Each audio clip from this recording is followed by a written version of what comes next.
Welcome to Blog Talk Radio in high fidelity.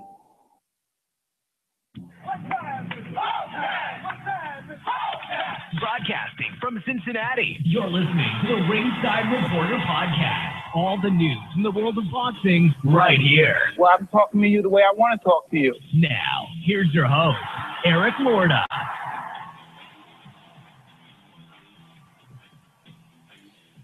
And we are live. Welcome to the Ringside Reporter podcast, where we talk about the latest boxing news.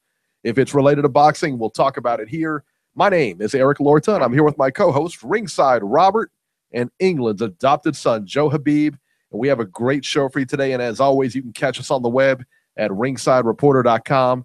If you want to call and ask questions or just give your 2 cents, you can call in right now at 323-870-3857. And we'll probably be here until about 9 tonight. Just depends on how the news goes. It's a short news week. What are you going to do? Today, we're going to talk about Louis Ortiz suspended for 1 year by the WBA. Luis Neri tests positive, the bantamweight champion. But the WBC said, it's okay. You can keep your title even though you tested positive through VADA. The countdown to Robert, our very own Ringside Robert, getting his iPhone is on. But first, we get started with Beeb. It's time.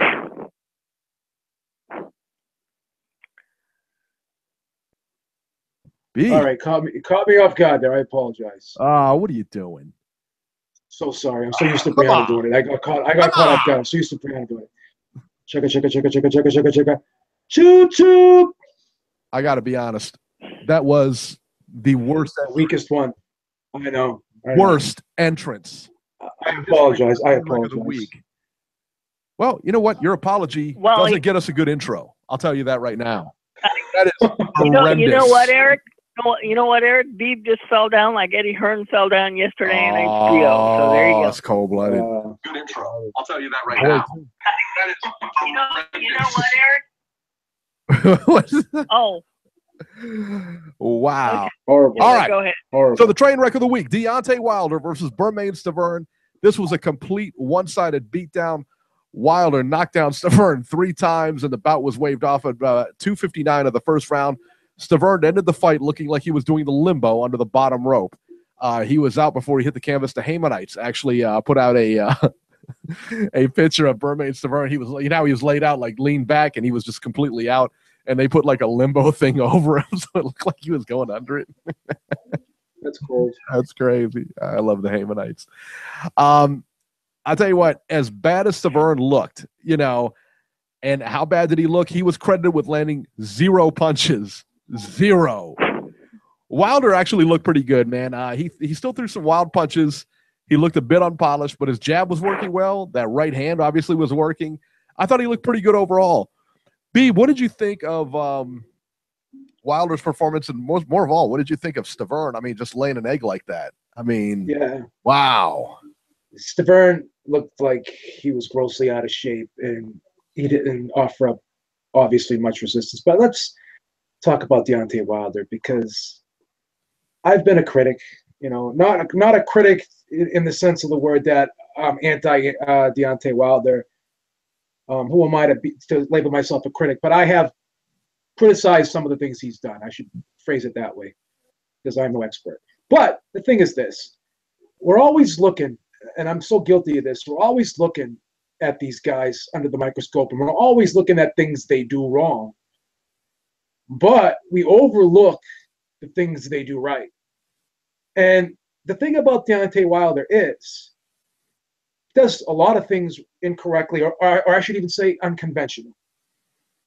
And he's successful because of the times he does do things right. You mentioned the jab. Now, Deontay Wilder and Anthony Joshua are different in one regard. Deontay Wilder seems to be able to get good leverage when he's punching down. And generally, you would think that would be the case with most fighters, but some fighters rather punch upward or straight. If you notice Anthony Joshua, he doesn't generate that same amount of power. Well, in general, he's not as big a puncher. We know that, but he tends to generate more power when he torques the punch and arcs the punch upward. Case in point, his uppercut is his money punch. And that left hook, when he throws it, it's more of a 45-degree. We've seen Deontay Wilder on several occasions, and this is a fight that I talk about a lot, the Spielka fight. He was in such a tight spot, and he threw the right hand, and it kind of like threw it like a corkscrew, and it was such a short looping shot. Now, last night, when you looked at that jab, and this is another thing that I've credited Deontay Wilder with, how he's improved his punch. He's changed it up so much where he places it so well, and he's varying up the placement. And what he does is he changes the trajectory of the punch. But a lot of guys will jab, and they'll place it in different areas. But you'll see them drop their shoulder a little bit. You'll see them bend their knees. Guys who are really skilled and instinctive type fighters, they can have the punch come out straight, and then at the very end of the movement, that's when they change the trajectory of the punch, and that is what really tricks fighters, their opponents. That's what really confuses them. And I heard a reporter, he was interviewing Deontay Wilder, and he said, you know what? Stiverne had his hands in the perfect position. He was in the correct defensive posture, and you were still able to land that 1-2. Why did that happen? Well, in my opinion, that happened because of what I just said. He threw the jab out there, but at the very end, he threw it downward. So even though Stiverne's hands were held high, his eyes are following Deontay Wilder's fist, and he's looking down. Eyes off of your opponent, you're not able to see the second punch. So the jab, got him to move his eyes down and look down, and also sort of like it was a decoy type punch, a setup punch. So even though he had his hands up, he couldn't see the right hand coming. So Deontay Wilder was able to force the right hand through the guard because he wasn't braced properly. So if he was able to see the jab and not move his eyes downward, he could have braced his hands, and maybe he could have caught the punch on the glove. But the beautiful thing of what Deontay Wilder did was he forced the punch right through the guard, and he punched through the target like you're taught to do. Okay? And even with that being said, there was still friction on the gloves. He had to force his way through, and that's going to take a little bit of the steam off the punch. But with that being said, he was still able to hurt Stiverne.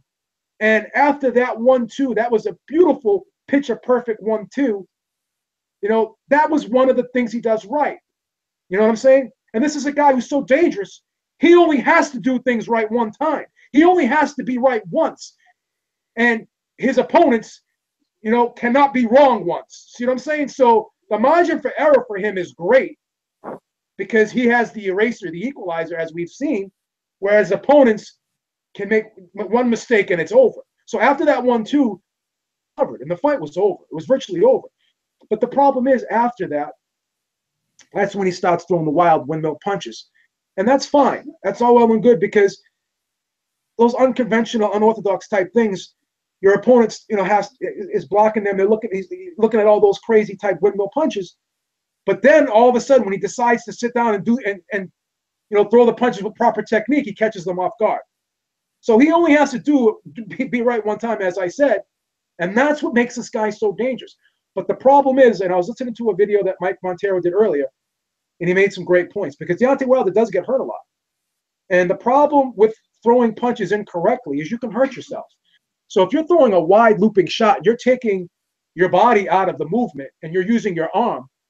So you're forcing your arm and shoulder muscles to incur the impact of the punch, which if you put all your body into it, that would be less stress on your shoulder joint and your elbow joint and all that. So we've seen him hurt his shoulder on occasions. That could be attributed to throwing windmill punches. And I agree with Mike Montero. Even myself being in the gym, and I'm sure he's been in the gym, as he said, a lot of times your trainer will tell you to throw the punch right, but it's not always just to be able to get the punch in and land the punch correctly and be in the proper position to defend. It's also to prevent yourself from getting injured. So, even still with the jab hand, he's throwing the punch down.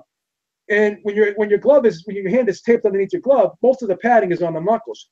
Down here, it's not padded. So, him punching down sometimes, he could hit this part of the knuckle, which has very little padding. He can hurt himself. So he's hurt his hands on several occasions. And, you can attribute that to poor technique, throwing those wide shots. coming down and not hitting with the flat part of the fist, sometimes hitting with this part of the fist, and that's very, as I said, easy to injure. So, the big problem with the technique is obviously, you can make mistakes and get caught off balance and get caught with shots or whatever, not be in the proper defensive position. But an even bigger problem is the injuries, and we've seen him be injured.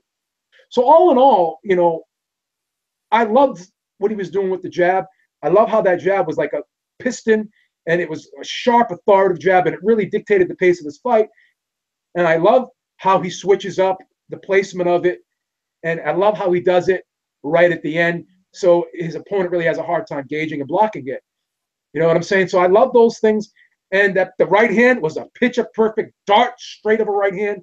Could not have been thrown any better. If you're going to look at a textbook on how to box and how to throw right hand, you're going to use that as an instructional video.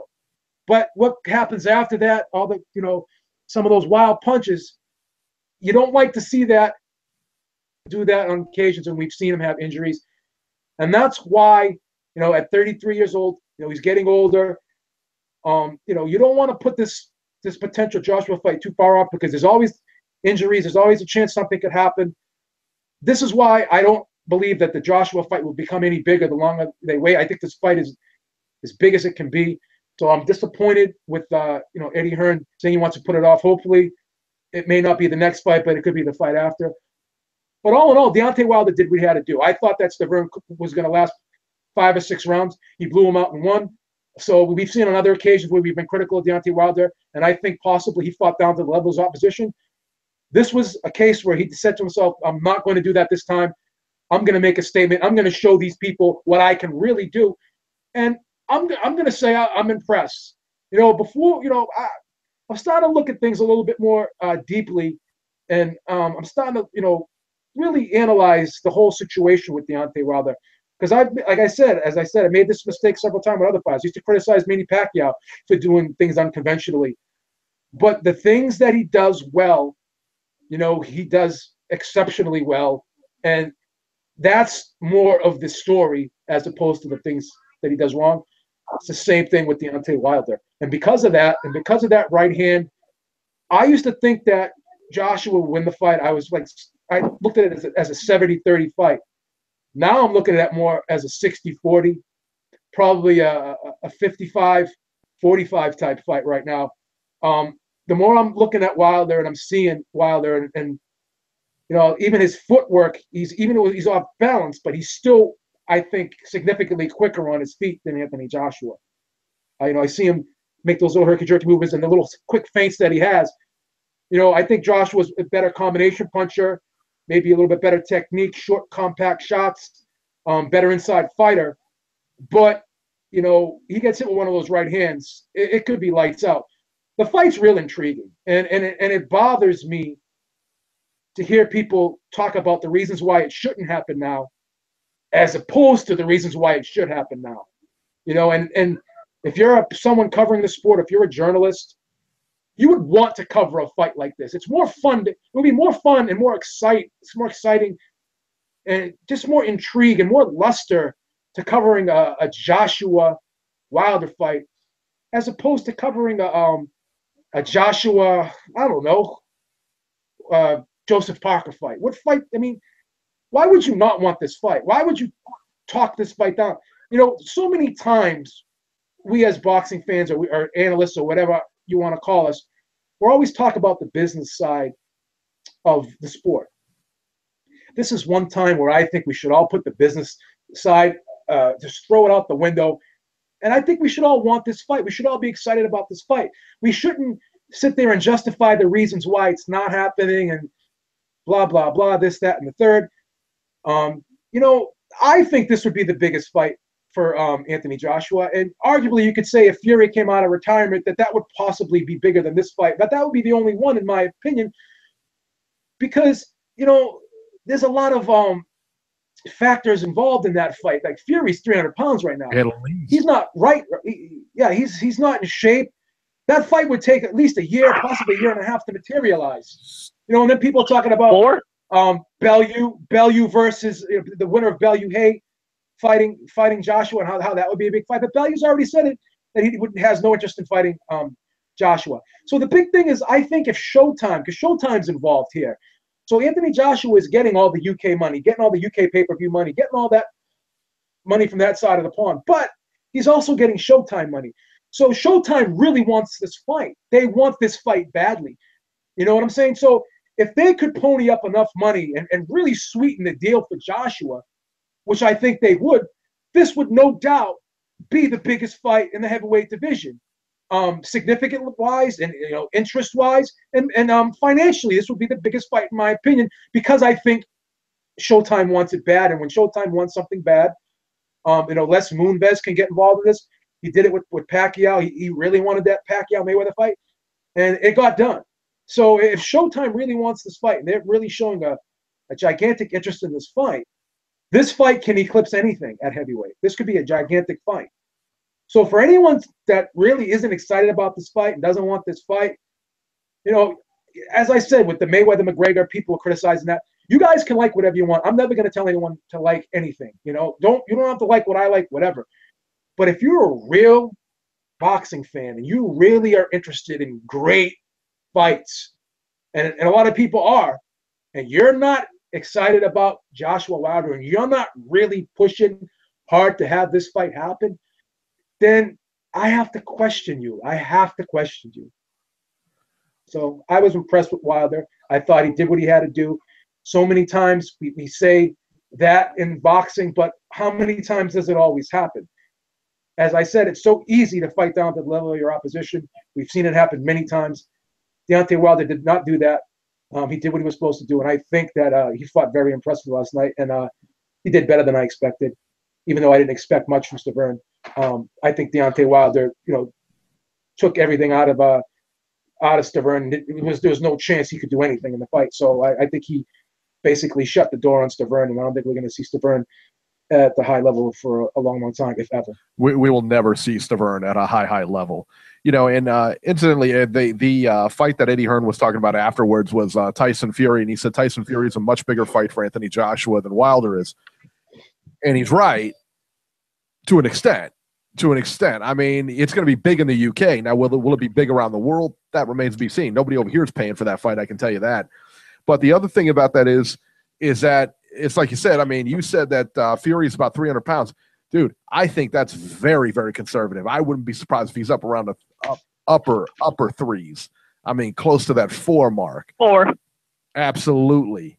And I mean, dude, listen, man, he could have stomach surgery for all I know. He still ain't going to drop the weight in time, to have a fight anytime soon.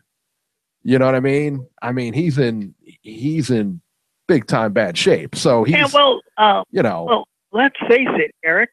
I mean, they can talk Tyson Fury all he wants, but if I'm interested in having that fight, I got to see Fury fight a couple of times to see what kind of fighting shape he's in. You can't just he's been out of the ring since he fought Klitschko. You can't just stick him in there with Joshua and say, here you go. I mean, you don't get a reward for getting yourself suspended and all that crap. I agree. And not to mention, I mean, and everybody's kind of, I heard people saying, Bermaine Stiverne's a bum and this and that. Well, first of all, I don't think he's a bum. But did he come in out of shape? He absolutely came in out of shape. But you know what? Credit to Deontay Wilder. He did exactly what he's supposed to do, and that's get him out of there quick. And he sure did. Stiverne came in 15 pounds heavier than he did for his last fight against Deontay Wilder. His camp, of course, tried to spin this and say that's the best weight for him was like 254 or something like that. I'm like, dude, it is never better to be 15 pounds heavier in an athletic competition. Never. Not if you're 6'2". No. So, Robert, what were your thoughts on the fight overall? Okay, I got to go off of Beeb here. Am I impressed with what Wilder did last night? Yes, I am. Do I want the Joshua fight? Yes, I do. But like it or not, guys, I think the boxing business is going to interfere. I think if Eddie Hearn really wants Joshua to fight somebody else, he's going to have him fight somebody else, no matter how much money Showtime and company throw at him. Because, Hearn would probably want Joshua to fight Parker. And who's the forgotten guy in this? Because that title is just a hanging piece of fruit as far as I'm concerned. Whoever gets him in the ring first, whether it's Wilder or Joshua, they're going to get another title. And if that's the case, that makes this fight bigger. Because say if Wilder can get Parker in the ring, Wilder beats Parker, they both have 2 titles. I think it makes that fight bigger. But will that happen? I don't know. See, the problem with following boxing, even though we love it and we do a show on it every week, you've got to consider how the boxing business can screw things up for the hardcores and the casual fans. Like it or not, it's the gorilla in the room, and it's something we always have to deal with. But Wilder did what he was supposed to do, and thank God, and hopefully we never see Bermaine Stiverne ever again. Case closed. Next fight. Beeb, why do you think that Anthony Joshua is ducking Wilder? And I think at this point, I think it's fair to say he is ducking him. The fight's probably not going to get any bigger. Both of them have titles. I mean, both of them, Wilder just won via knockout. And, if these two were to fight, I would definitely favor Joshua in that fight. I mean, Joshua's definitely got the skills and everything like that to compete, if not beat him. Why isn't he? Why is he scared? I mean, what is this? I've never heard this from the baddest man on the planet. You know what I mean? Heavyweight champion is the baddest guy in the world. I've never seen any. I mean, Deontay handled it just like he should have. He went out there in the post-fight interview and said, "Give me Anthony Joshua. Tell him to stop running. I want you. I am the baddest guy. I am ready to prove it. Get in here. I will go to your backyard and fight you," which is exactly what he should have said. What is going on with Joshua?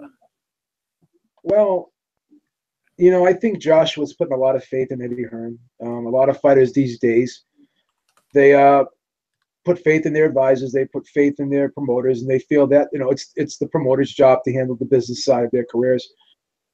But at some point in time, you got to step from behind the promoter, and you got to put yourself in the forefront, and you got to call out the big names. And Deontay Wilder's doing that. And back in the old days, that's what used to happen. I think Eddie Hearn is concerned with Wilder. I think that he's concerned about the power, and he knows that Joshua is not infallible defensively, so I'm sure he's concerned about that. But this is the problem, and I don't always agree with Lou DiBella, but Lou DiBella actually made a good point. He said, "You know what? I would have no problem with Eddie saying, yeah, we'll fight Wilder, but we need a few more fights before that. Yeah, we're not ready right now." But to sit there and try to denigrate, subtract, you can't subtract from others to add to yourself. It's an old equation that never adds up correctly. To sit there and say that Deontay Wilder has to up his profile to make the fight bigger. I honestly don't think this fight could get any bigger than it is right now. I don't think it can. I think it's a big fight already, and it doesn't need anything else. It doesn't need to marinate. You don't have to get out the needle or poke it and make it more juicy. No, you don't need any of that stuff.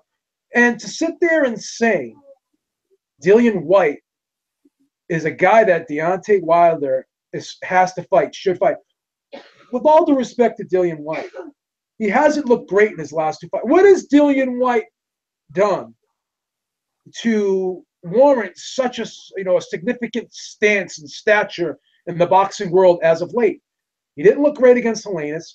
He barely beat Derek Chisora, who lost this weekend, and he himself hasn't looked great. So to sit there and say that he has to fight Dillian White to up his profile, how is that going to up his profile? No one really knows who Dillian White is. Only people in the UK know who Dillian White is.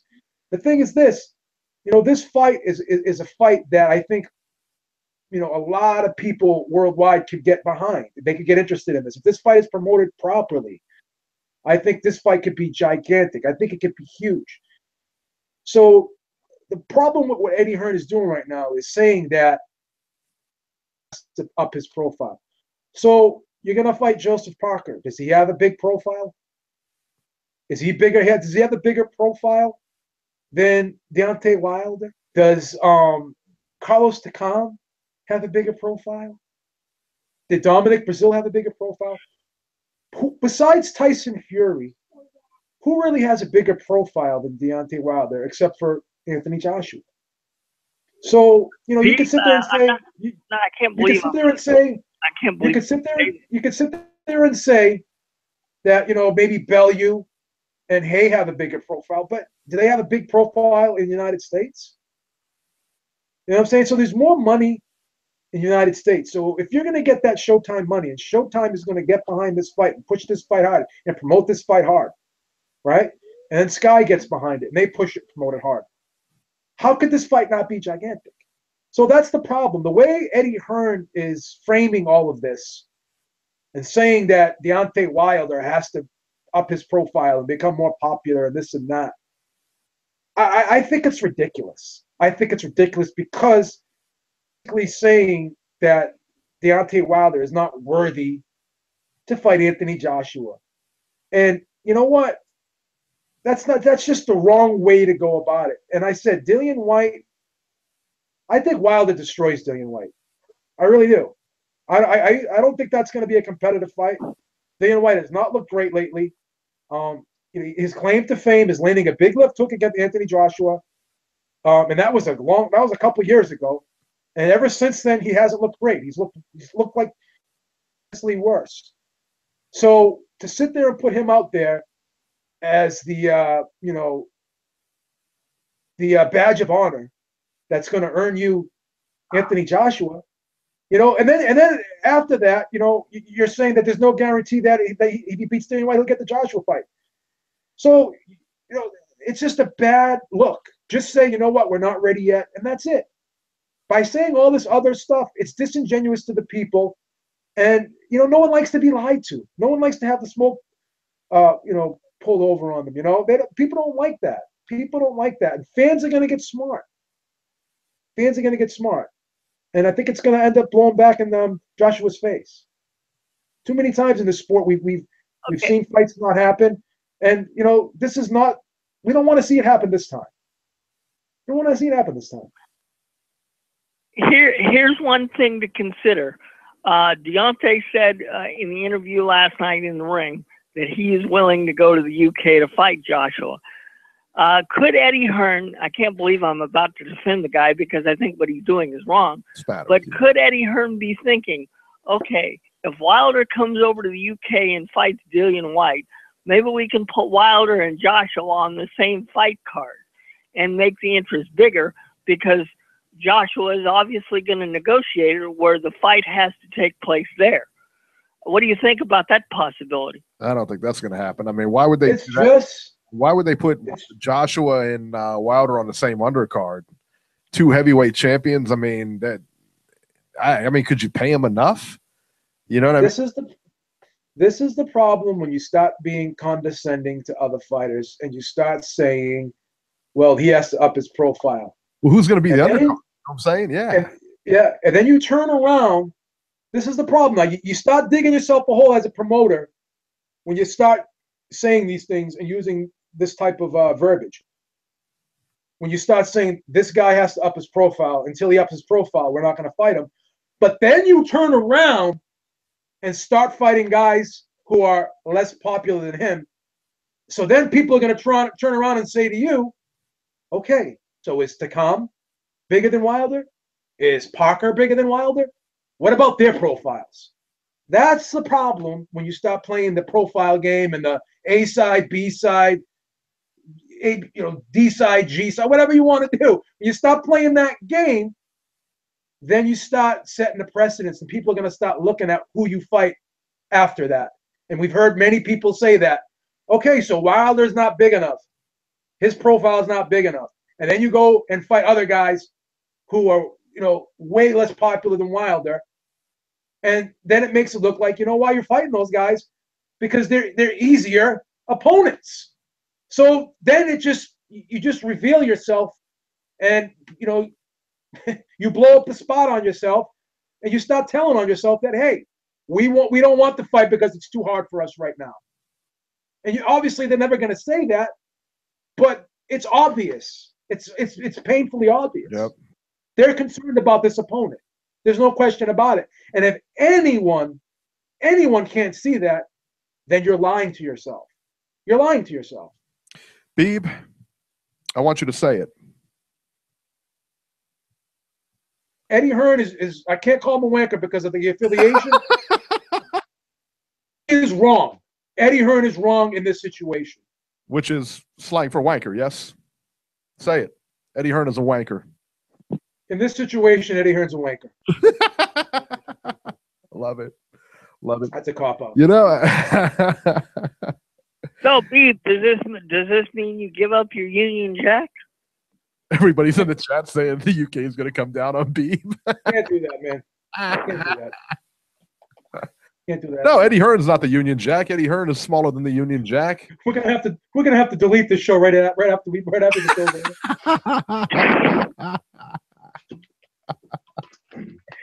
show. Yeah. You know what I didn't like? We've obviously got people listening from the UK. I mean, David Boyd contributes a lot. Yeah, it'd be interesting to know what they think about all this. Yeah, they thought, I don't know. All right, so you know what I didn't like? Post-fight, and then we'll go on to the Sean Porter fight. What I didn't like post-fight is Deontay Wilder's in the middle of the ring. You know what he's trying to do. He's trying to cut a promo, and I hate Jim Gray. I absolutely hate Jim Gray. Stand him. Oh, I can't stand Deontay Wilder's in the middle of the ring, trying to cut a promo, trying to set up money for his next fight, trying to set up the Joshua fight, trying to shame him into taking this fight. And Jim Gray is cutting him off, saying, he says, I want to give props to Stiverne. He said, for what? Yeah, Jim Gray has never been in the ring before. He has no idea. Exactly. I don't care if he's, listen, I don't care if he came in overweight or not or out of shape or whatever. Whatever you want to say about him, that's what he came in like. But you know what? At least he got in there. And Wilder was right. It takes courage to get in there. Jim Gray's not taking a punch anytime soon. Trust me on that one. And then he says that I've got the belt. He said, I've got the world title. He said, well, so does Joshua. He has 2 of them. Shut up and let him cut this. Let him run him over on this promo, all right? Let him make this money. Let him promote this fight. Shut up. Know your lane. Stay in your lane. Hate Jim Gray. Can't stand him. Hate him. He's Showtime's version of Larry Merchant. He's Showtime's version Eric, of Eddie Hearn. Who do you hate more, Jim Gray or Max Kellerman?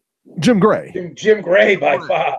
Jim Gray by far. Because at least Max is a normal human being when he's on ESPN and he's talking about fights on, if you watch him on YouTube and he talks about fights, he's a normal guy. Right. But I tell you, when you get him on HBO, he's just a complete shill.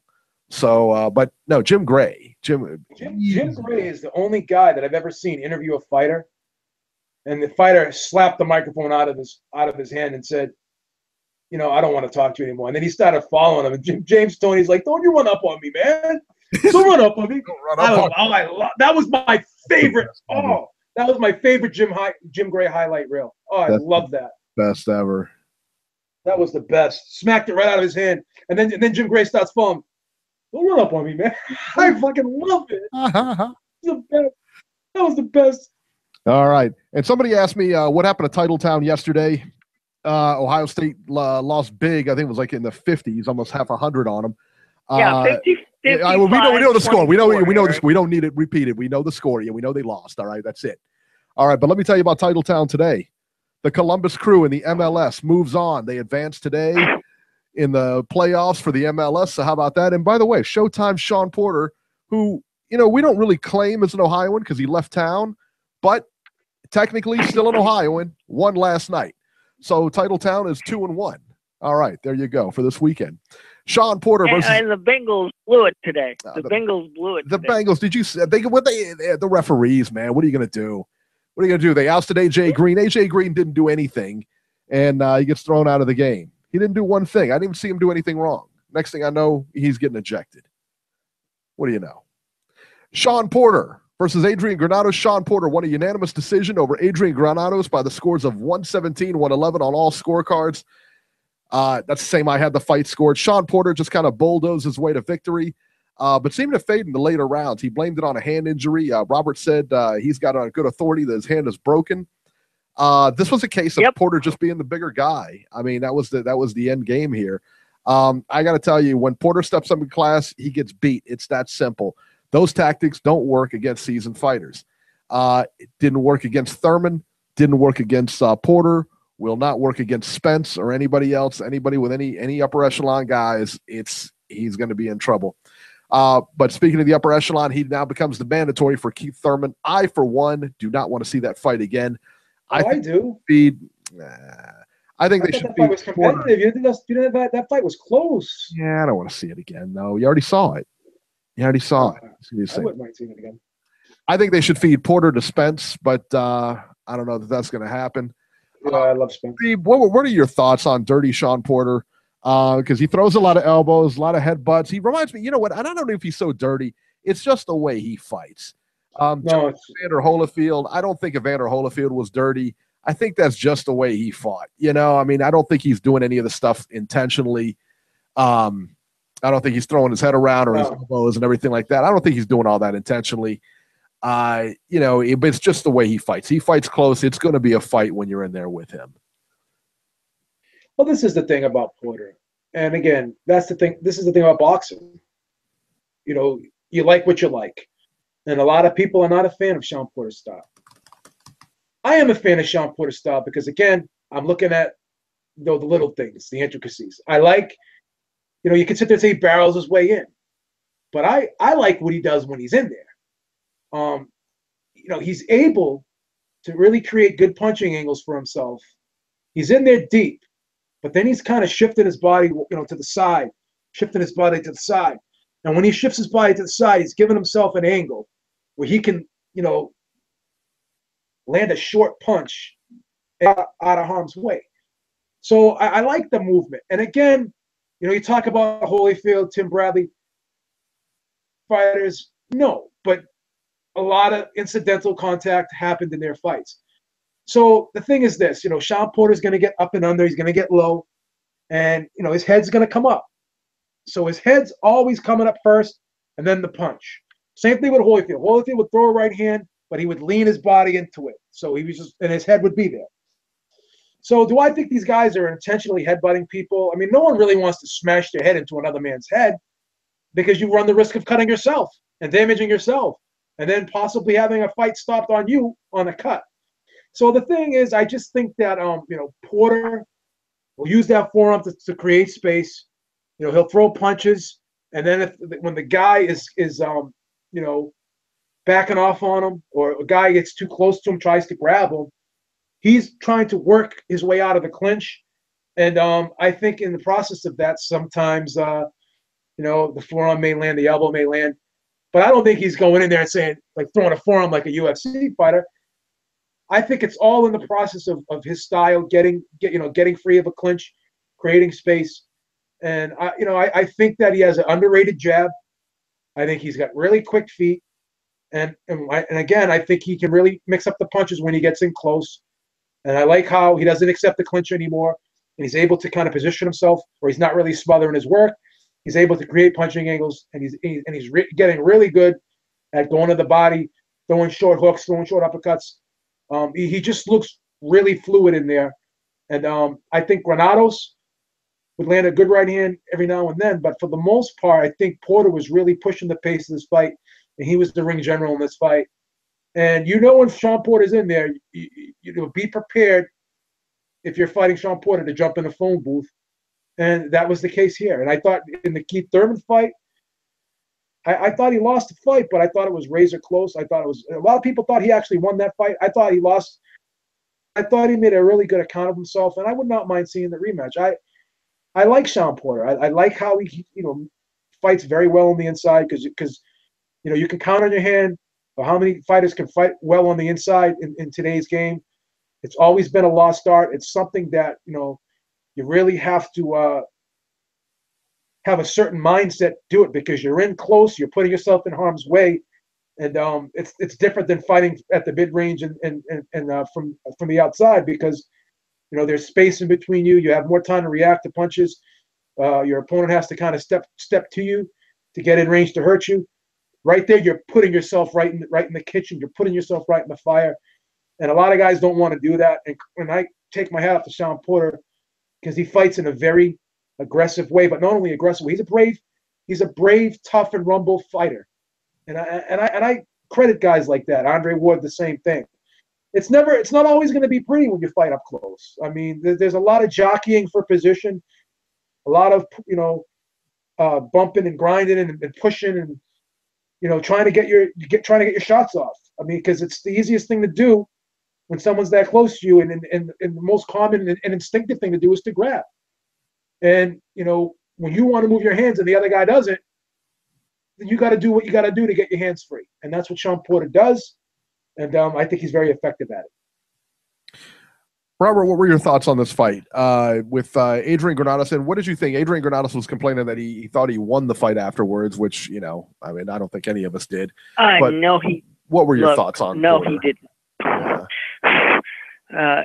Adrian is a good guy, but in order for him to get fights, it seems like he's always got to go up in weight, and that's kind of unfair to him. He belongs at 140 pounds. And I don't know why they keep feeding him to 147 dudes. But no, he didn't win this fight. 117, 111, that's the score I had. And look, I agree with Beeb. I like Showtime Sean Porter. I don't think he's dirty. I think it's just the way he fights. And you know what? Sean never turns down a fight. The only reason why he pulled out of his last fight is they had a death in the family. Otherwise, whenever his phone rings, he fights whoever they give him. And I can't say that about too many PBC fighters these days. When Sean's phone rings, he accepts whatever they give him. He loves to be in the gym. He's constantly working. Does he beat Keith Thurman again?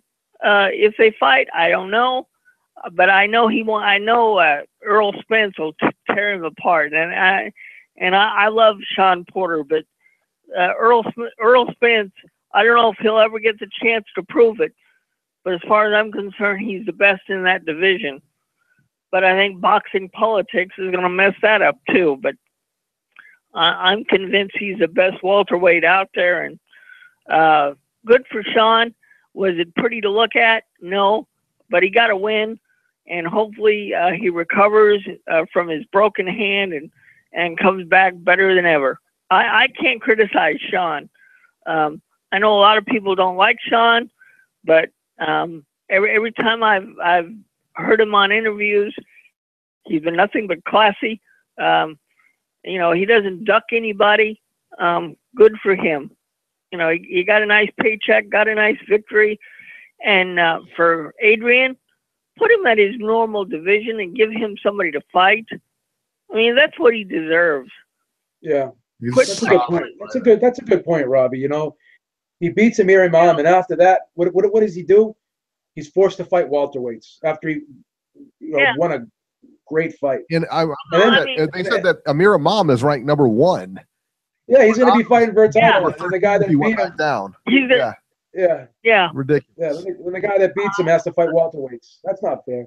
No. Yeah, I don't understand that. And look, I'd love to see that fight again, so Adrian can do it again and say, "Look, I beat this guy twice. What more do I have to do?" Right. I think the business of boxing is screwing Adrian Granados. I mean, it's as simple as that.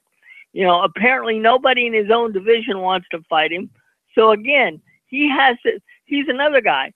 Whenever somebody calls, well, hey, we want you to fight so-and-so, you have to go up another division, but will you do it? He's another one that never says no.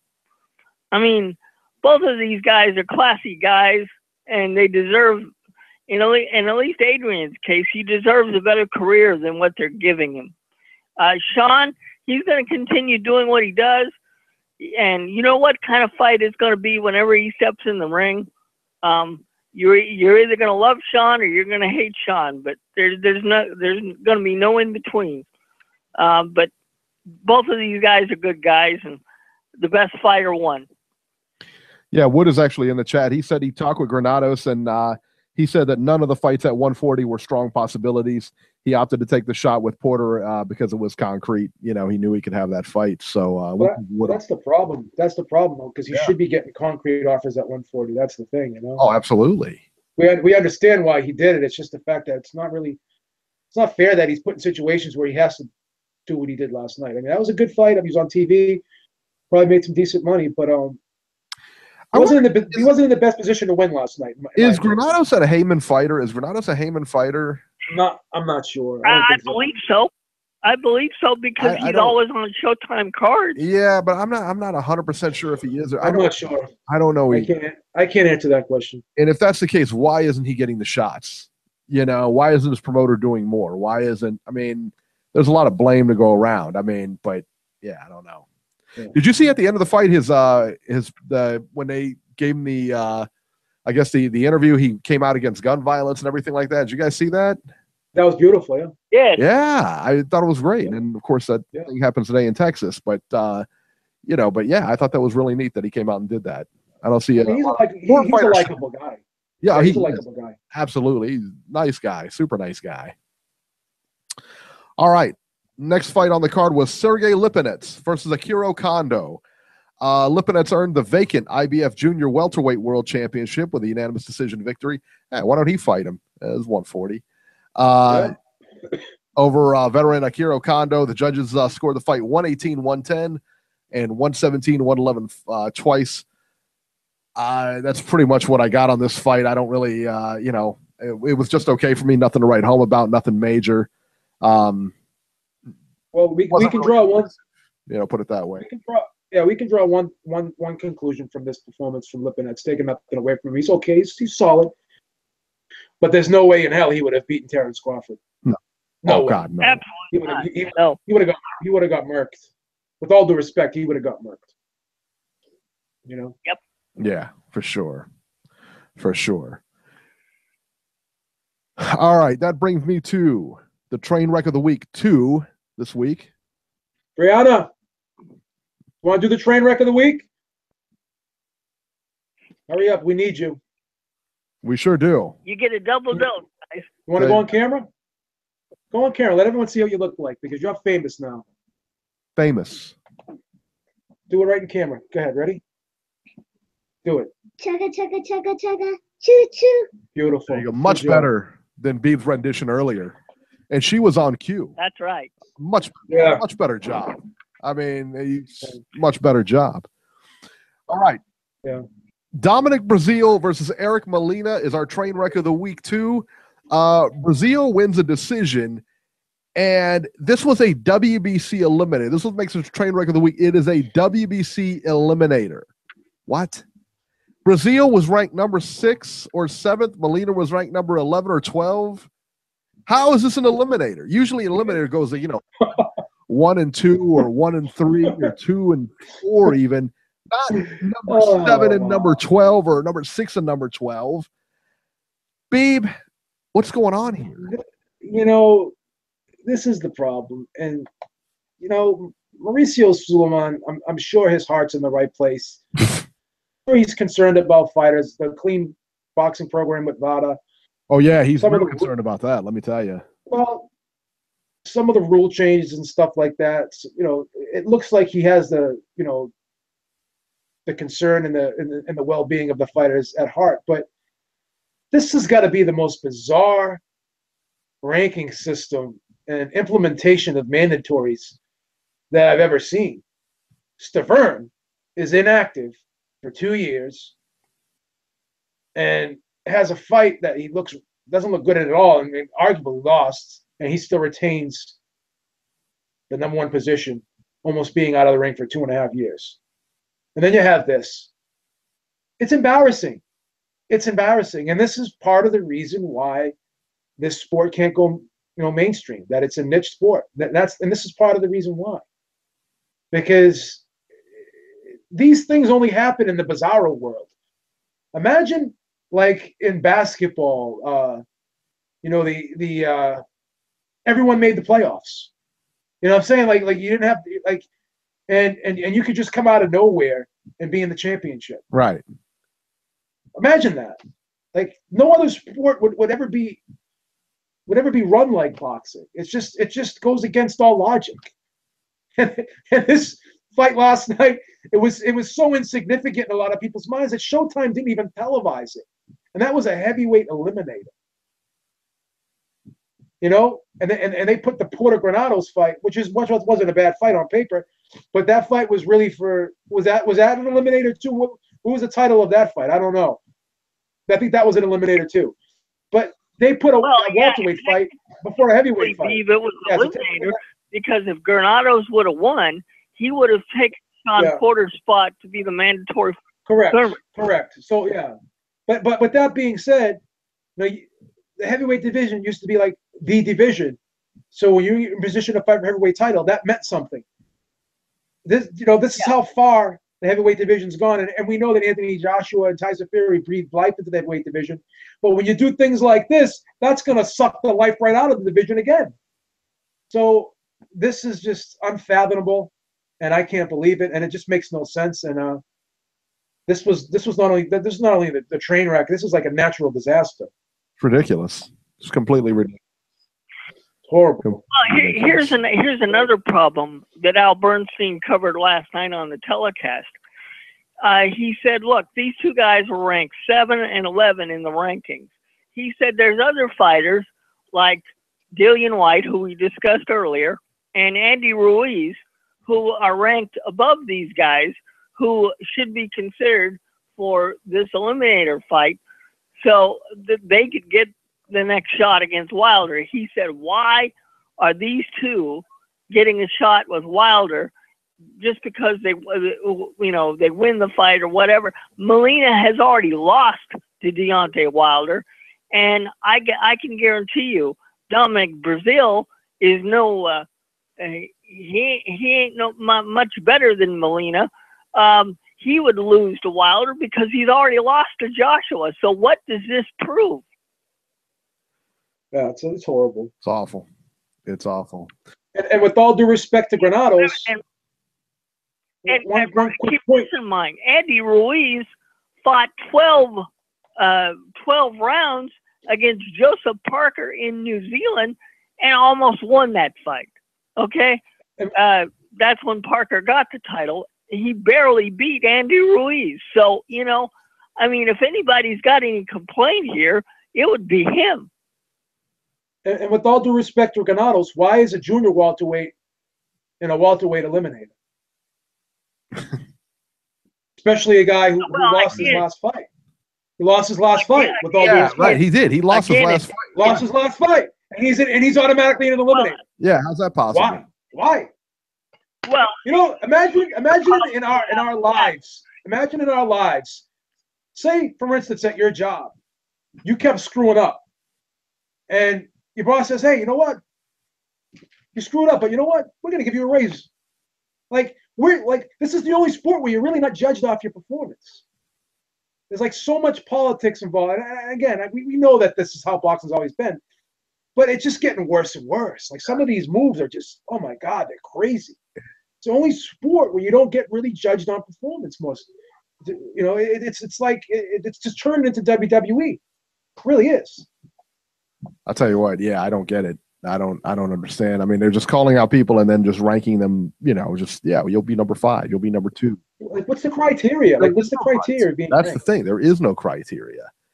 It's ridiculous. It's just, I don't know. What could be train wreck of the week number 3 is go ahead. The HBO card we had this weekend. Dimitri Bivol versus Trent Broadhurst. How on earth this was even televised is beyond me. In front of a capacity crowd of about 45 people, Dimitri Bivol won via KO in the first round over Trent Broadhurst. Bivol clipped Broadhurst toward the end of the first round and just put him to sleep. Broadhurst was out cold, man. It didn't look like the hardest shot in the world, but it clipped him. It was perfect and put him out. It doesn't have to be a hard shot, man. I mean, sometimes they just connect. That's what happens. This was an Eddie Hearn special, about 60 people in the audience. I've seen more people at McDonald's on a Wednesday, man. Yeah, this was 2 bad shows back to back for Eddie Hearn. We have to call it for what it is. Yeah, really, it was awful. I mean, seriously, you saw the crowd there. I mean, it looked like there was about 40 people in that crowd. Yeah, It was terrible. Yeah, no question. Jim Lampley said 400 tickets were sold. 400. Yeah, where were the other 360 people? Give me a break. 400 tickets. Think about that for a minute. 400 tickets, and you're on HBO. 400, and you're on HBO. Give me a break. What the hell are you doing, Eddie? Wait, what's HBO doing? They're the ones that took the stupid deal from that moron. You know? Well, you know, I kind of felt bad for the HBO crew. They flew all the way over to Monaco for 3 minutes of fighting. I mean, what kind of money did you just throw away? Yeah, I get to spend the time on the beach in Monaco, for 3 minutes. A lot of people are saying that Anthony Joshua is going to end up going over to HBO. Do you guys really think that? I don't think so. I don't think so. It depends. Depends on the money, man. Depends on the money. Well, I mean, why would he have his whole crew over there and have Anthony Joshua not over there? That had to be a centerpiece of that deal. You think so?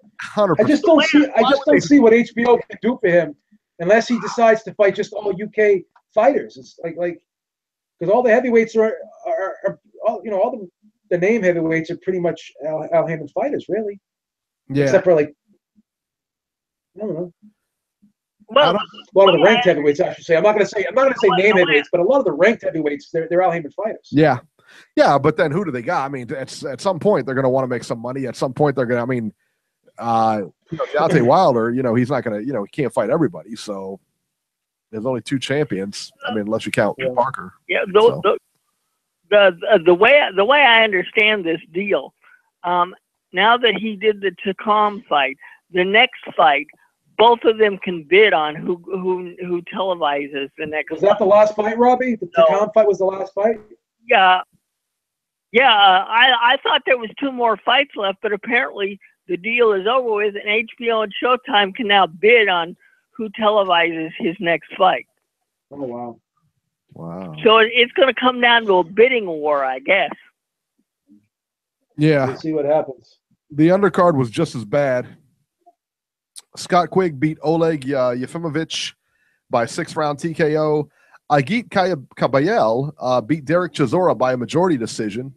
I was kind of surprised by that. And Jamie McDonald retained his belt over Laborio Solis in a 3-round no decision. McDonald was cut. That was lousy fight too. Lousy. Yeah, it was tough. That was a bad break. Yeah. Eddie, you had a horrible weekend, man. You got to. Eddie's had a horrible life, son. He's a wank. Yeah, and you know what's crazy too? Don't forget, next weekend he's promoting the card in New York with Daniel Jacobs. Yep. Yeah. You know what's crazy too? Like a lot of people, like a lot of the fighters and stuff that are anti-Hearn, they criticize him and they're like, yeah, you know what? This guy's never had a hard life. He's born with a silver spoon in his mouth. The hardest decision he's ever had to make was choosing what color Bentley he was going to get when he was 18. It's like these guys are going in hard. They're going in hard on Eddie Hearn. We're going to have to do some PR fixer-upper here for Eddie Hearn. Well, Beeb, he had a horrible weekend. I don't know. He really did. Yeah, he did. He sure did. And Davey Boyesik said the fight was actually pretty good. He talked about the Solis fight, the McDonald-Solis fight until the ref stopped it. Yeah, it wasn't bad. I was going to say it was a bad break for McDonald. It was shaping up to be an entertaining fight. Yeah. Yeah. So there you go. Yeah, it wasn't bad. Davey's right. All right. 760. You're live. Hey, what's going on? This is Brian calling out of Victorville. Hey, Brian, how are you? You must be a first-time caller. Welcome to the show. You're in Robbie's neck of the woods. I listen to you guys all the time. Oh, I appreciate it, man. Thank you. Thank you, Brian. So what's up? Hey, I missed the show earlier. I didn't hear you guys' opinion on the Wilder fight. Well, Brian, he did what he's supposed to do. Yeah. I thought he looked good. I thought he looked good. And he got rid of him. He got rid of him like he was supposed to. So, what you think though? You think how you think he'll match up against Joshua? I'll tell you what. Well, I think that's the fight that has to happen. But like I said earlier, I think the boxing politics is going to screw things up. I mean, that's what it seemed like. If people were thinking with their heads instead of their pockets, that would be the next logical The fight. next. Yeah, that's what I said too. Don't even waste time on it. Get it going. But we already know what's gonna happen. They're gonna milk it and something might happen. But hopefully it do. Hopefully it do. It made me kind of excited though, because he knocked him out like that. That was pretty vicious. That was well, one of the more vicious knockouts. If they fight, who do you like? Who? I'm gonna go for Wilder. Because he first of all, he's American champion. And that's the British champion, and this is the American champion. So I'm kind of happy to see it, because we haven't had a heavyweight over here as a champion, a good one. It's like he's still, his technical skills, he's still lagging it, but he definitely got power though. He's for real. You know what I'm saying? I mean, you knock 38 some dudes out. I mean, he's got some for real power. So, I think Joshua, he got some things he lagging on. Wilder got things he lagging on. I think it's a good matchup. I think it's a good matchup. Who I would go for, I'll go for Wilder, but to me, it could be 50-50, because one punch. Yeah. I tell you, I've always been steadfast on picking Joshua in that fight. I think Joshua has better skills. I think Joshua is a better boxer. Yeah. I don't know that he definitely doesn't have more power. But one thing he lags though, that explosiveness. Wilder has that explosiveness. I haven't seen that in Joshua. That's the difference. Like, Joshua is strong. He got a good little technique and good work rate, but he don't have that explosiveness, Wilder got that explosiveness.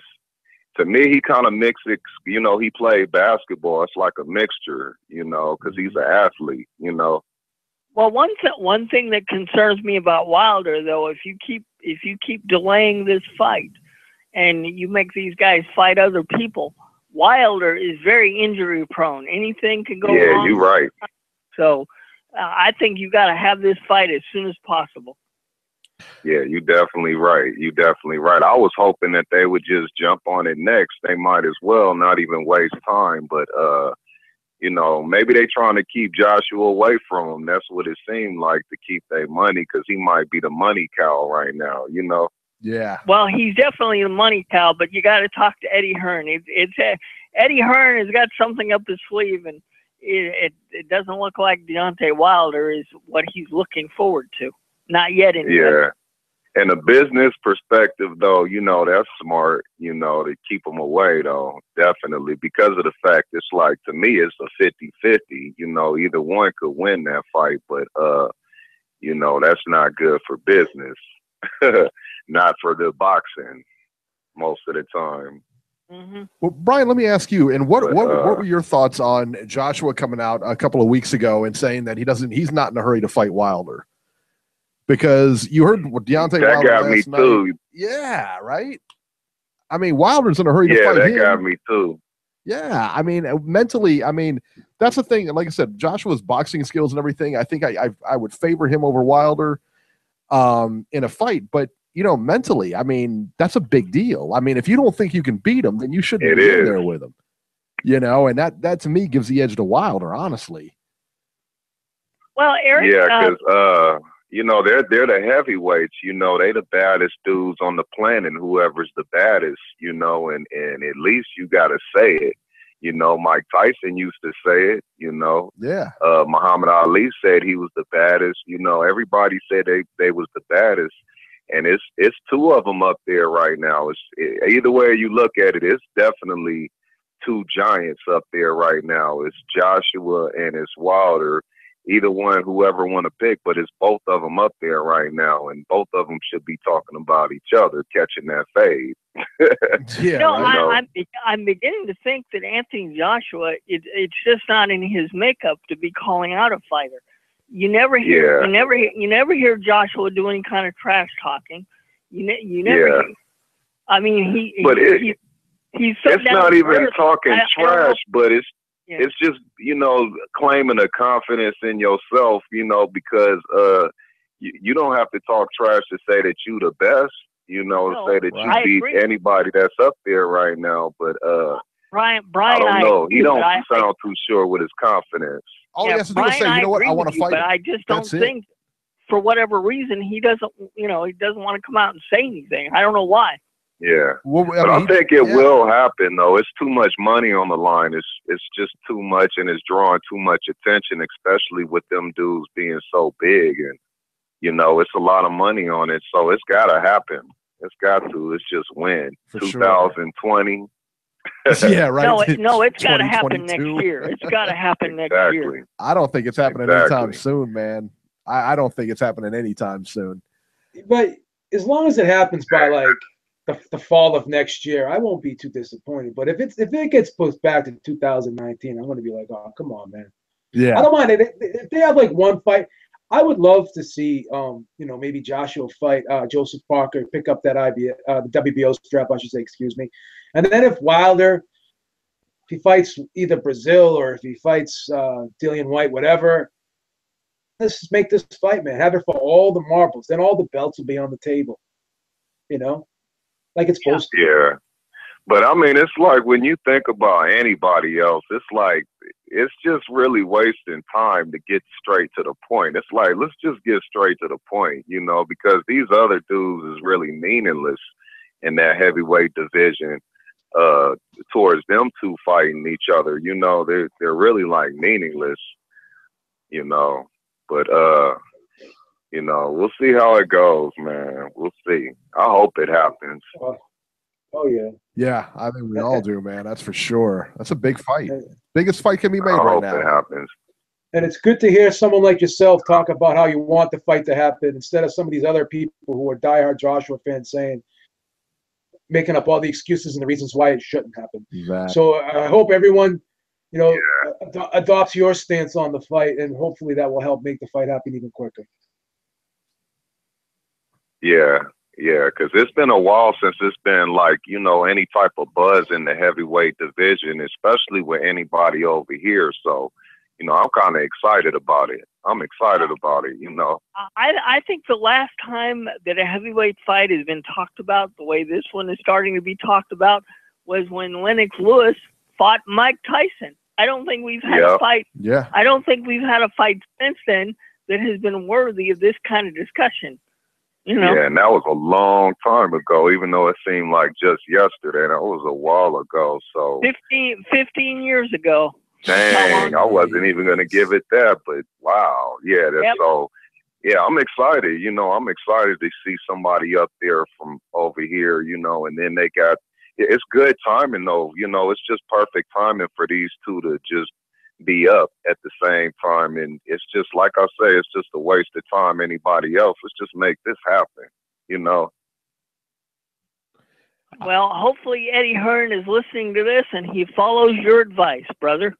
I don't know. He probably gonna listen to my advice and be like on the business side and like, let's keep him away a little bit till 2020.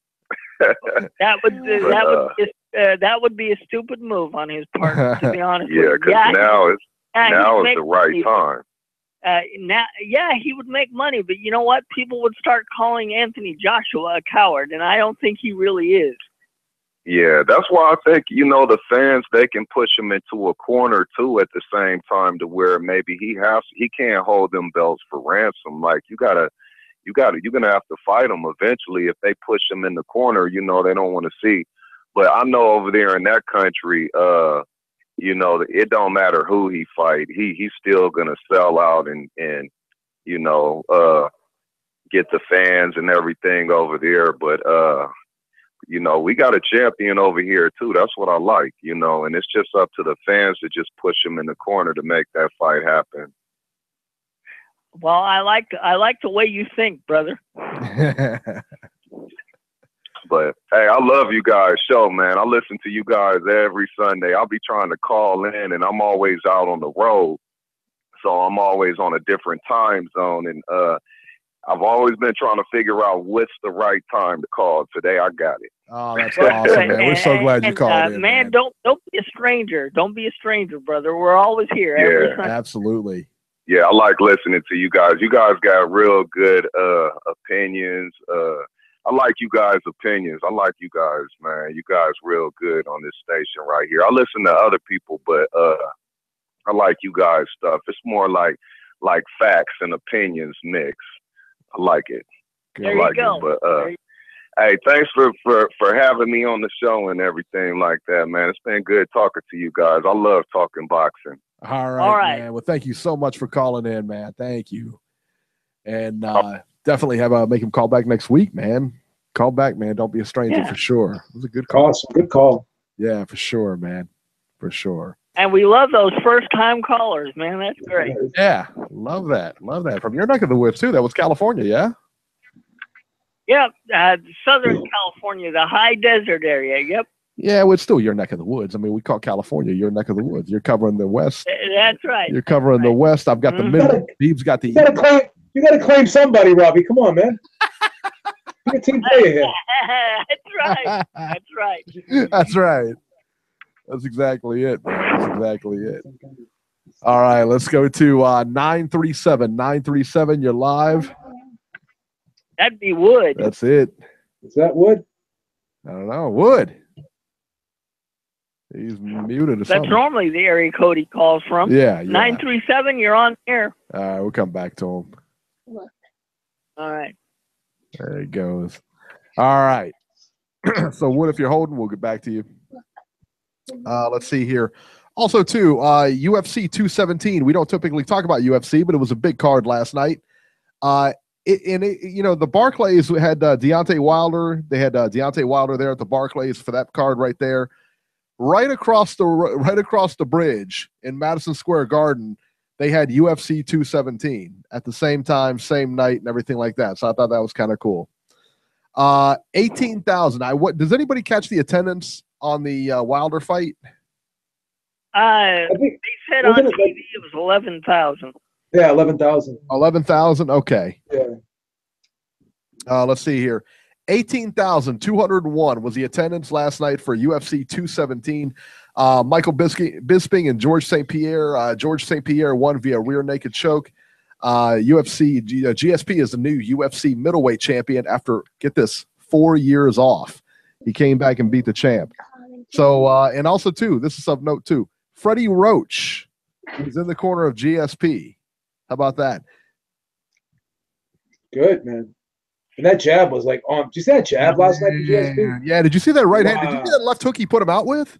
Oh, yeah, I put him down. That was incredible. Put that little 6-inch hook. Wasn't that beautiful? Oh, it was crazy, man. You can say what you want about UFC fighters, man, but they can strike, man. Believe me. That was perfect technique last night. And I guess Freddie's been helping him quite a bit. Yeah. Yeah, it looked like it. And then Cody Garbrandt, Ohio guy, against TJ Dillashaw. Dillashaw knocks out the Ohio guy, Cody Garbrandt, to become the new bantamweight champion. And Joanna Jędrzejczyk, and I'm sure I butchered her name, everybody does, versus Rose Namajunas. Namajunas knocks Joanna out to become the new strawweight champ. So 3 title fights, 3 changes. It was pretty cool. One thing that got me with the women's fight, and it hit me as I'm watching this, why we can't, like Heather Hardy, she went to MMA, and you have like who was it? Hammer, was it Christina Hammer? In the women's division, and we had a couple other women's fights last time, and we got the Cecilia Breakhouse, the undisputed welterweight champion. And why these guys aren't. And Amanda Serrano fought last night also. Yeah, right, exactly. So yeah. What got me here is that, we know who Joanna is. I knew who Rose was, Namajunas. And I knew like all the women champions in the UFC. And I'm like, well, how do I know them? And I don't know these guys, and they're not promoted. That's the thing, is that the UFC put together a 30-second, like it was a 30-second commercial. They had all these title fights on, and they put this on. They put the package between Rose and Joanna on there. And it was just of them. It was like the highlight reel and stuff like that. And it was set to music. It was like a promo pack, like a 30-second commercial. And it was awesome. And this is the kind of stuff that they don't do. They don't include them in press conferences. They don't include them. And if they do, they're not like center of press conferences. You know what I mean? They don't put promo packages together. They don't promote these women. This is why the UFC does a better job with women combat sports than boxing does. I've yet to see a promoter market this, you know, and with Clarissa Shields out there, I mean, you know, you got her fighting in front of like 300 people in Michigan, you know, and it's like, this should be like, I mean, this should be a big deal, and they don't make it a big deal. So I don't know, man. Just my 2 cents on that. All right, it's time to go to the upcoming fights. And so let's see what we got. I know, let me get to my page here because I'm slacking. We got Daniel, let's see here. Give me 1 second here. Yeah, see, and I thought Beeb was unprepared for the show earlier. Look at me. I'm even worse. All right, November 10th at Cleveland. And is that a, Robert, that's a Friday, right? That's a Friday, That's a Friday, and that in Cleveland, Ohio. All right. Ohio zone. There you go. Titletown, Ohio. Luis Rosa versus Wandale Evans, 10 rounds featherweights. And Junior Fa versus Fred Latham, 8 rounds heavyweights. Charles Conwell versus Roque Zapata, 6 rounds middleweights. Willie Nelson now also on that card. TV, is it? It's on Showtime. How about that? That's the Showbox card. Is Eddie Hearn promoting that? Right. Oh, that's a Showbox card. There you go. All right.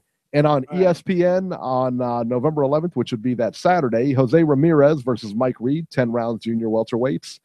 Arthur Betterby versus Enrico Kaling, 12 rounds for the vacant IBF light heavyweight title. How about that? Fighting for the light heavyweight title. Pretty good. And that's going to be on ESPN. And then from Uniondale, New York, on HBO, Daniel Jacobs versus Louis Arias, 12 rounds middleweights. And on the undercard, Jarrell Big Baby Miller versus Marius Walk, 12 rounds heavyweights. And then Cletus Selden makes his HBO debut versus Roberto Ortiz, 10 rounds junior welterweights. Connor Benn also on the undercard. I doubt we will see him, though. And he's going to fight the dreaded TBA. Let me see what else we got here. Carlos on BN Sports on the same night.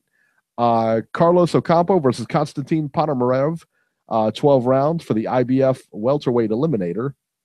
On Fight TV, Fight.tv from Albuquerque, New Mexico, Jason Sanchez versus Ray Jimenez, 8 rounds featherweights, and Brian Mendoza versus John David Charles, 6 rounds welterweights.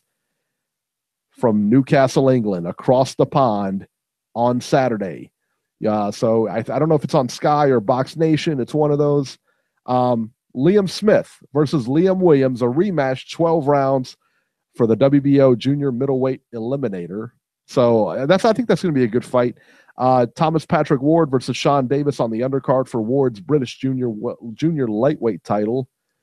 And let's see if there's anything else. That's it. It's pretty barren. A couple of good fights though.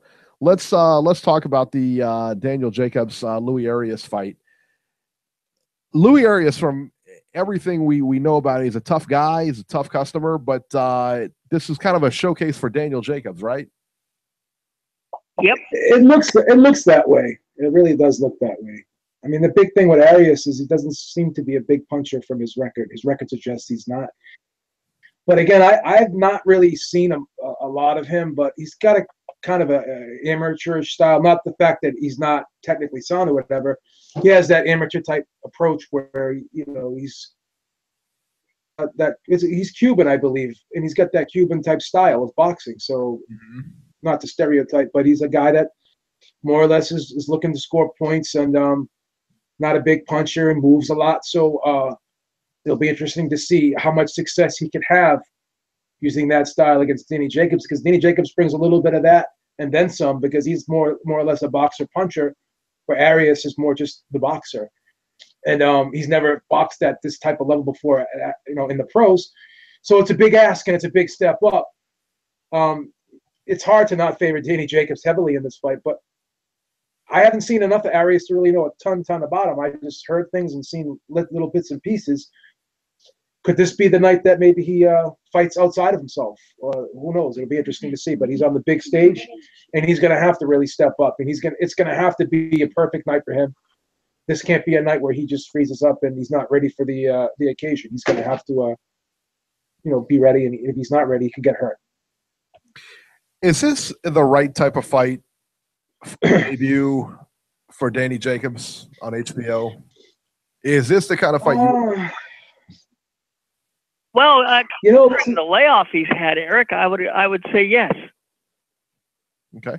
But the thing is he looks so good against Golovkin, and it wasn't like he was, it wasn't like he was beat up in that fight or he was hurt in that fight. This is the type of fight where I would call this a confidence builder. Why would he need to have his confidence built up now? He should be riding high, because I thought he won the fight against Jacobs, and a lot of people agree with me. So he basically has a win in a lot of people's eyes, and he looked great. Yeah. And he upped his profile, as Eddie Hearn likes to say, by that performance he did against Golovkin. He definitely upped his profile. So why not continue the momentum of fighting a big guy, a bigger name guy? I would have loved to see him get a Billy Joe Saunders fight instead of David Lemieux. Yeah, I think so too. I mean, I'll tell you what, man. I thought Jacobs beat him. I thought Jacobs beat Triple G. I think he beats Louis Arias. I think it might be tougher than he expects, and I think it has I think it has, it has the right kind of seasoning to be a bad fight. It just does. Yeah, it really does. Like I said, Arias from a matchmaking point of view, I'm not 100% sure this was the right call. If Arias turns into like a Arislandi Lara, then we're going to be in trouble. With all due respect to Arislandi Lara. Let's talk about the undercard here. I like Jarrell Big Baby Miller versus Marius Walk. Love that fight. I like it too. I don't think that's a bad fight at all. I think that's a very good fight. Oh, that's a great fight for him. We'll see. He's got to come in at a good weight, though. Don't start ranking on the weight again. This guy, please. Enough with the fat shame. Oh, look at Robert, man. Why are you doing that? What's the matter with you? No, but Robbie's right. At some point, it's going to catch up. Miller will put Walk away, I think. Yeah, at some point, this could catch up with him, because he's young now, but you don't want to be carrying that weight when you get heavier, where the joints start to creak a little bit. Well, not always the best thing. Well, yeah, and two, I mean, the further you go, in your career, the thing is, man, it's like, these guys get better; they don't get worse. Exactly. Your talent gets better, and the better you can be, the smoother you can be, just the better you're gonna. And in this sport, in this line of work, that's why I want him to be in better shape, because I think he's got a lot to offer, but he's not going to be a threat to anybody if he continues to be the weight he is. I'm worried about him if he steps up his competition against somebody that can handle themselves. Yeah. Right. Yeah. Right. And this is your job. So in your job, you want to have the best tools. You want to have the best resources available to do your job properly. And in boxing, your body is your tool.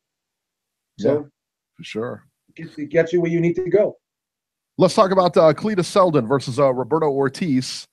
10 rounds, junior welterweights. I've seen a lot of Cletus Selden. They really promote him, and this is kind of his big shot now. He's going to be on HBO against Roberto Ortiz.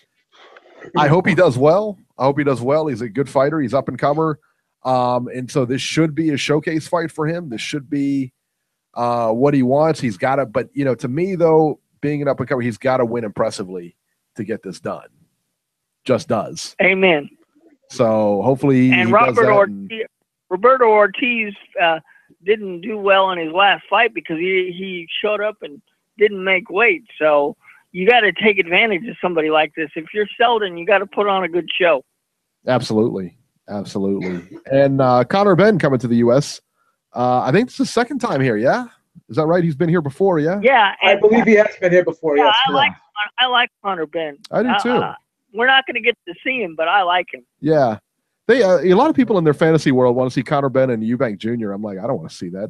Conor Benn is too young. Not yet. He ain't ready for that. No, and their careers are in two separate orbits right now. No way. Right. Be silly. And then Davey Boy is in the chat. He wants us to review the Liam Smith versus Liam Williams rematch, the two Liams. The WBO junior middleweight eliminator. I think this is a really good fight. I thought the last one was really good. Taking Liam Smith again. I like. Yeah. Well, I'm hoping with my new phone coming, I get a chance to actually see this fight. So there it is. There it is. You got to set up a Facebook account now so Davey Boy Essex can send you fights, Robbie. Right. Uh-huh. You got to get on. Up the day you get that phone and walk you through all these apps. Free of charge. Yeah. Free of charge, of course. That's right. Nominal fee, of course, you know. Yeah. Hey, I'm already paying enough for the phone, so, you know. I tell you what, yeah, what about that, man? Robbie getting an iPhone and hopefully get that Google Hangouts app. We'll be live on the show. Hangouts, and then you can see his pretty face on here too. So there you go. Yeah. Hopefully, if I learn everything in time, next Sunday I'll break everybody's cameras. Yeah, there it is. Can't wait, man. It's about time, man. About time you got with the program. You can't call me Al Heyman anymore, people. I'm going to come out of the shadows. There it is, man. There it is. So that's the fights for this week. And let's see here. Yeah, Davey Boy just said he's awaiting your request. So there you go. All right. So let's go to our news and rumors here. Louis Ortiz, who was ringside for the Wilder fight this weekend, was suspended for 1 year by the WBA. Louis Ortiz has been suspended for 1 year and his mandatory status revoked. This all stems from the failed drug test prior to the Wilder fight. Ortiz was the mandatory for Anthony Joshua's WBA title, but now that goes by the boards. Luis is now 38 years old and may not get many more chances. Just in case you're wondering what a 39-year-old in the ring looks like, Stiverne last night was 39 years old. There you are. There you go. Say no more. Yeah, right. He did not look good. There's been a lot of rumors. It is not official yet, but there's been a lot of rumors. Badu Jack versus Adonis Stevenson. They want to get this fight made. There's been a big push for this. Badu Jack's camp is trying to get this fight made. This is a good fight. I hope it gets made. Stevenson really hasn't done much with the belt. He doesn't seem interested in fighting anybody. With Mayweather promoting Badu Jack, I think this fight is about 100% getting made because of his relationship with Al Heyman and Badu Jack will take that title without question. I think so too. But remember, hey man, Badu Jack has been clipped in the past. Friend of the show, by the way. Badu Jack has been clipped before, but I tell you, he's such a sound boxer, and anybody can get clipped. But Adonis, you know, he's got that eraser, man. Beeb, would you like this fight? It's not a bad one. It's definitely not a bad one. There could be better ones, but I mean, we know how. Better ones for Steven. Yeah, for a Stevenson fight, it's not bad. Yeah, right. He's not fighting, the guy in the, guy at freaking 7-Eleven, you know. This is one of those. If this fight gets made, you know why this fight got made, and it's because they want to get the belt off of Stevenson because he's been holding it hostage. You know, it wasn't Ring, and I hate Ring magazine. I hate their rankings, and I hate the fact that they rank anyone there. But I mean, the Ring magazine's okay, but it's very political, I think. Of course it is. It's a conflict of interest. The promoters running the right. Well, it used to be the Bible of boxing, but I don't know if you can say that anymore. Right. I don't think so anymore. Yeah. So yeah, exactly. Yeah. And they were talking about stripping Adonis Stevenson of their title, the Ring title, which I mean, really, what does it mean? Yeah. But again, the hypocrisy. Tyson Fury's been inactive for how many years now, and he's still the Ring heavyweight champion. When you're going to strip him? Right. Christ's sake. Hate it. Doesn't even have a boxing license, and he's still their champion. How can you be a champion without a boxing license? But I read that the board would approve his license, though. I read that you. They probably will, but they haven't done it yet. Yeah, but I was just reading that they probably would, or something like that, or they would approve it, or something. And I'm the biggest Tyson Fury fan of all time. I mean, I've been riding with this guy for about 20 years now. How much do you think he weighs? Remember, what is he, 6'8"? He's probably. Sorry to say, he's got to be at least 350, right? 350 at least. Really? I mean, what do you think he weighs though? He said, You think he's why? You think he's 400? he was 400. You think? Yeah. Look how, You know what? You know how what? big he is. He's like 6'8", dude. Do you know what's scary? 6'9". He's 6'9". Do you know what's scary when you listen to him talk, and he's like he can't even breathe when he's talking. Right. I love the guy, but I'm worried. You think he can lose enough weight to get into shape? I mean, Even if he does lose enough weight, he's still put a beating on his body for these last 2 years with the drug abuse and everything. He may have done irreparable harm to his body. Yeah, I didn't even think about that part. I didn't even think about that part. I'm just thinking about like the way. Listen to his voice. He's like, he can't. Like, what did he weigh? What did he weigh for the Klitschko fight? Somebody said 700 pounds. I think he weighed about 270. Was he really? No, was he? No, he was like. Well, he was like two. Hey, go to like 250. Look it up. I think he was 260, 270, somewhere around there. I don't think he was that heavy. I think he was like 250 something. Davey, how much did Tyson Fury weigh?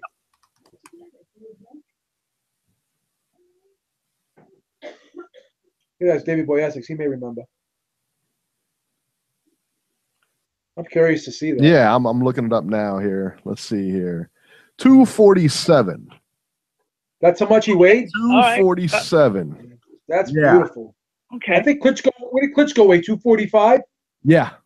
Klitschko was at 245. Yeah. He was at 247. And Klitschko used to weigh like 255, 260 before. Yeah. So yeah. 247. 247, son. And then, all right, so you said 350. That's being conservative. That's being real. That's 100 pounds, dude. That's 100 pounds. You think he put on more than 100 pounds? I think so. Have you seen it? Awful, man. 100 pounds is a lot of weight. Yeah. He looks. I mean, I'm worried about him, man. I'm really worried. He looks real big. And not only that, Eric too. But you know, he looks like he's lost a little bit of weight already. So I don't know. A little bit, yeah. But when you put on so much weight and then you lose it, like lose it, like it puts a lot of strain on your heart. Yeah. I mean, I'm worried about the guy. I mean, think about it, guys. Considering he weighs as much as we think he does, it's going to take him a good 6 months to a year just to get in decent enough shape to even apply for a license. No doubt, man. Yeah, I don't know, dude. I don't know, man. I would say he's well over 350. I would say he's actually pushing 400. Could be right. Could be right. And then, I mean, so you figure he's at least 350. Let's just give you the benefit of the doubt. He was 245 for the best fight of his life. And that's what he's used to fighting now, 250, 245, right in there. And then, yeah, man. I mean, that's still 100 pounds you got to lose. And it is old. You know, he's a little bit older. How old is he? He's 29, I think, 28, 29. Yeah, let me see. He's not that old. He's not that old. Yeah. He's 28? Yeah, let's see here. I think he's 29 because he was 27 when he beat Klitschko. Yeah, I think you're right. He's 29. Yeah, I mean, he's still in his 20s, so. Yeah, so that's not too bad then. It's not going to be like a, you know, too bad. But still, that's 100 pounds, man. That's a lot of weight. A lot of weight to take off. And then be back in like athletic prime. You know what I mean? Then he's back for it, you know. Yeah, that's a tough one, man. Tough one. But he is 6'9", so, you know. Yeah. So, yeah, Reese Mack just said he looks 35. Yeah, he looks older. That's what those drugs will do to you, man. Seriously. And Peter Washington in the chat says, is Brazil really the next in line for Wilder? Yeah, it sounds like he is. It's quite possible. It sounds like he is. And not to mention, I think there's a backstory. The backstory, remember the hotel fight they had? Didn't he? Yeah. Wife or something crazy, or his wife got in the mix or something like that. And Yeah, so there's a backstory there. So I'm sure if he drops a lawsuit or whatever, they'll fight. So, like I said, man, Anthony Joshua ain't in a hurry to fight that guy. So, yeah. I agree. So there you go. All right. Area code 508. 508. You are live. Hey, what's happening, people? You'll be my new fool. Georgie, what's up? Hi, Georgie. What's going on today? The aftermath. The burn getting laid out. Yep. Wow. Don't you guys think it's the burn look like a fat cow in there? He didn't look good, like man. he didn't even train, man. He didn't look like he jumped the rope. He ran a mile. He didn't look toe like tag him. Done. Yeah, he was out, man. I mean, Wilder look like $1 million. With that type of position, Doggy look like he's on top of the world. The next coming of fucking Muhammad Ali. He looked in shape. I tell you that. Wilder looked in shape, man. He looked good. Yeah, but he was ready. I was analyzing what Beeb said at the beginning of the show about the how Wilder is streaky and kind of fast for a heavyweight and this and that. Man, my friend, I disagree, Beeb. I'm sorry, baby, but that's okay. That's what's beautiful about the sport. It's subjective. Basic, not much. A step or two about basic. That's about it. Wilder, yeah, I got power one now, but listen, it's the Brendo move his head. That's a target all day long, baby. Anybody can throw something and land on the burn. No head movement whatsoever. You think Wilder can do that shit to Big Baby? You're not gonna do that shit to no Big Baby. Anybody who move their heads out there, man, you guarantee to go at least 6-7 rounds with the dude. Easy. Mr. Brand with that no head movement shit. Come on, man. Yeah. That's all WBC Mafia shit. That dude shouldn't have been ranked number 1. I don't even know how he made it there. It's an endless debate about boxing fans out there, like how this man made it first. How? Like a fight in 2 years, 2.5 years? That was ridiculous. I think that was, we were talking about that earlier, man. It was just, it's unreal that that they even ranked it. Yeah. So you're favoring Joshua heavily. I think we should agree as a boxing fans that we gotta praise Wilder's performance based on the opposition. Yeah, he did what he's supposed to. Yeah, he did good. He did what he's supposed to do, take him out in 1 round. But we're not talking about a dude who was like, a lot of people make the comparison. They're saying, oh, Sabran was like 40 years old. And then the counter argument is, oh, but when AJ fought Klitschko was 40 years old. Yeah, but Klitschko dominated the fucking division for 2 decades. Different caliber of fighter, that's too. Apples and oranges. 100%. You know what I'm saying? It's so different. So AJ winning against that 40-year-old means 100 times more that Wilder's winning against these 40-year-old. You know what I'm saying? That's so true. A comparison between the two, that's moronic. It's ridiculous, man. It is, man. It is. You can compare these two guys. You see people talking about that he looked like a fucking young Mayweather. That Wilder looked like Mayweather. Yeah, okay. He's fucking serious. In like 2 fucking minutes of a fucking fight, he looked like a Mayweather. But this is the arguments out there, man. We as a boxing fan, this is like, I don't know, the spectrum of boxing fans out there that go from crazy to the unbelievable. I just don't get it. Listen, while they gotta enjoy this fight, take it for what it is, get that momentum, and sign whatever they put in front of you, baby, because you're gonna go back to the back of the line. Whatever these people give you, they give you that white fight, take it, go kick that ass, grab that money, baby, and that's it. And after he fight Dillian White, there will be nobody complaining. Everybody will be on Wilder's side saying that AJ is ducking him. After that fight happened, after you agree with that, because look, you're ready for 40 bombs. One more won't make no fucking difference on your record. Fight Cat, and after that, even I'm gonna back you up, baby. Even I. Yeah, I want one of his worst critics. You know? But pretty much I just want to take that out of my fucking brain, let you guys, know what I think, and that's my call. I want everybody out there to support you guys, give you the thumb up, And thank you for listening, guys. Oh, thank you so much, Georgie. Yeah, and absolutely. He always gives us a shout out, whether it's on the chat or whether it's on the line, to give a thumbs up and everything like that. And we appreciate that. We can't even tell you how much we appreciate that. So for anybody listening, if you listen or download our podcast, go ahead and subscribe to the channel, Beating the Odds with Beeb. That way you can get access to all our shows, or go to YouTube, or not YouTube, but iTunes, and subscribe to the podcast. And that way you get all our shows. We're looking at doing some new stuff in the future and that kind of thing. So make sure you get all of them and that, so yeah, subscribe. I mean, we don't ever ask for money or anything like that. We don't ever ask for money. We won't be on Patreon or anything like that. We try to keep the show free. No, this podcast is not pay-per-view, brothers. That's right. That's right. There you go. So there it is. Let's go back to Wood and see if he's ready now. I know he's playing with a new mic or something like that. Wood, are you there? What's good, fellas? It's all good, Wood. My man. He finally got it working. It's so difficult to come behind Georgie, man. So there it is. So were you in New York this weekend? No, not this weekend. Couldn't make that quick turnaround. Yeah, I watched it from the house. Okay, there you go. Now, I wanted to ask you guys, what do you guys think Wilder does against Takam? You think that goes past 5 or 6 rounds?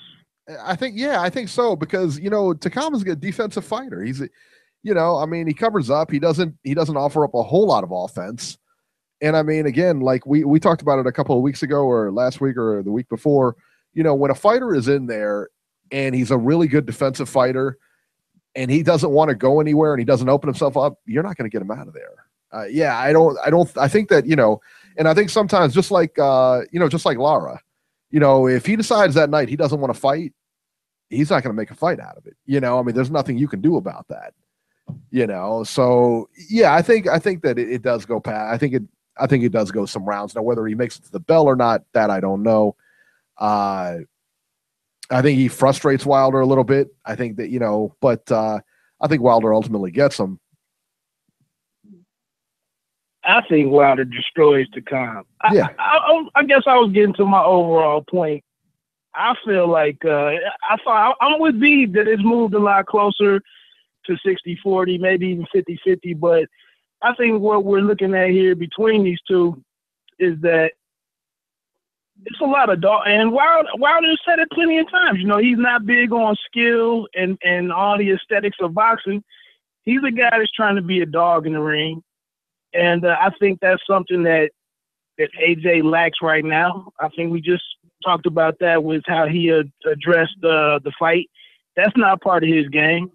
And I just feel like Wilder, while I'm not the biggest fan of his game in the ring all the time, I feel like he would have gotten rid of Takam. And I'd say even like with somebody like Tyson Fury when he fought Cunningham. I feel like he took Cunningham's heart and beat him. I mean, and it was some doggish stuff that he did in that fight to eventually put Cunningham down. I don't see that type of physical nature in AJ's game right now.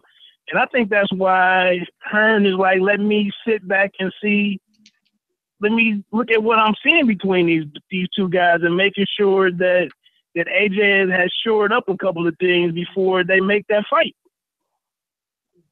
Wood, did you hear what I said earlier? Because you just said Wilder he's able to get more leverage punching down, whereas Joshua kind of likes to throw those upward type punches like the uppercut and those 45-degree angle hooks. So because of that, you could be right. He possibly could have landed like an overhand right, and because again, like I mentioned several times, when he fought Spilka, see that corkscrew of a short right hand that he threw that on in a downward arcing motion, and that's the punch that actually put Spilka into orbit. So because of that, yeah, maybe he could have got Takam out of there earlier, because Joshua does not like punching down. He even said it post-fight that he had a hard time getting leverage and landing the shots that he wanted against Takam because Takam got so low. So he doesn't like punching down. He doesn't like fighting shorter guys, where it seems as though Wilder doesn't have any problem with that type of style. And I just think it's bullying a smaller guy. And like I said, it's being physical. You know, it's we just spoke earlier about people calling Porter dirty. I don't think Porter's dirty at all. I just think he's a guy that's like you work it down. I feel like he's a guy that's all in your chest. He's gonna do everything within the game, you know, up to and touching as far as the rules go. And it's your job to get him off you. But and I also think and I tried to look it up while I was kind of waiting, but it's not apples to apples, I guess.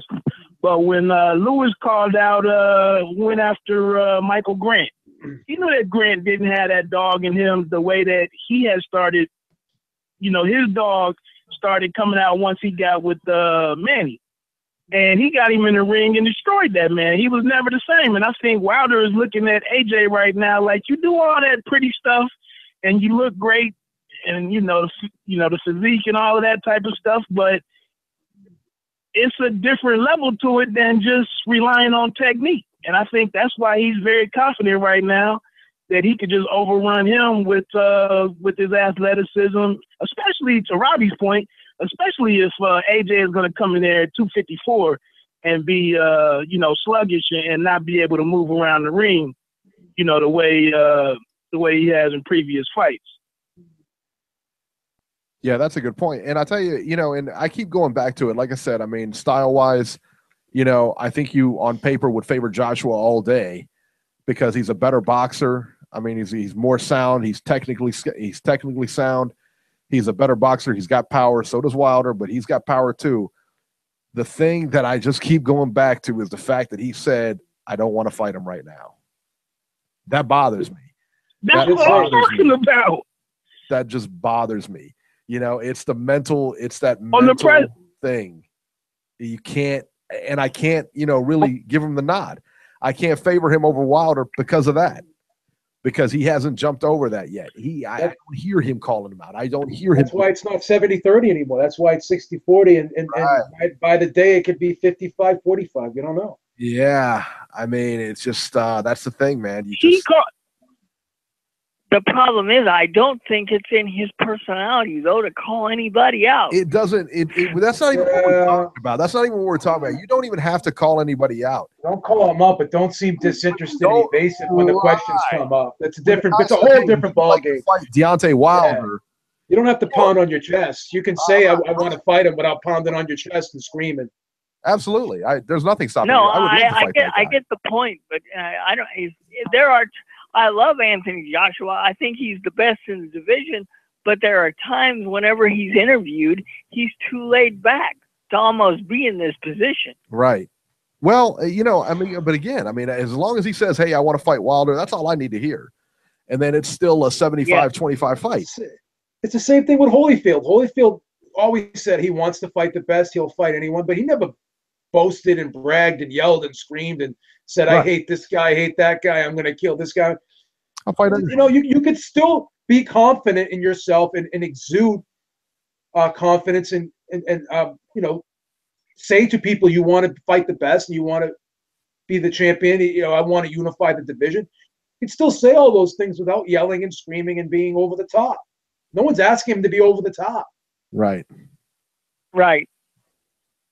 2 weeks ago, Joshua said on the international press, his conference call, and he talked for like 5 minutes breaking down the differences between him and Wilder and speaking all about Wilder's experience advantage and how Wilder's basically, I think he said with Wilder's amateur experience and pro bouts that he's like double him in terms of experience and all of that.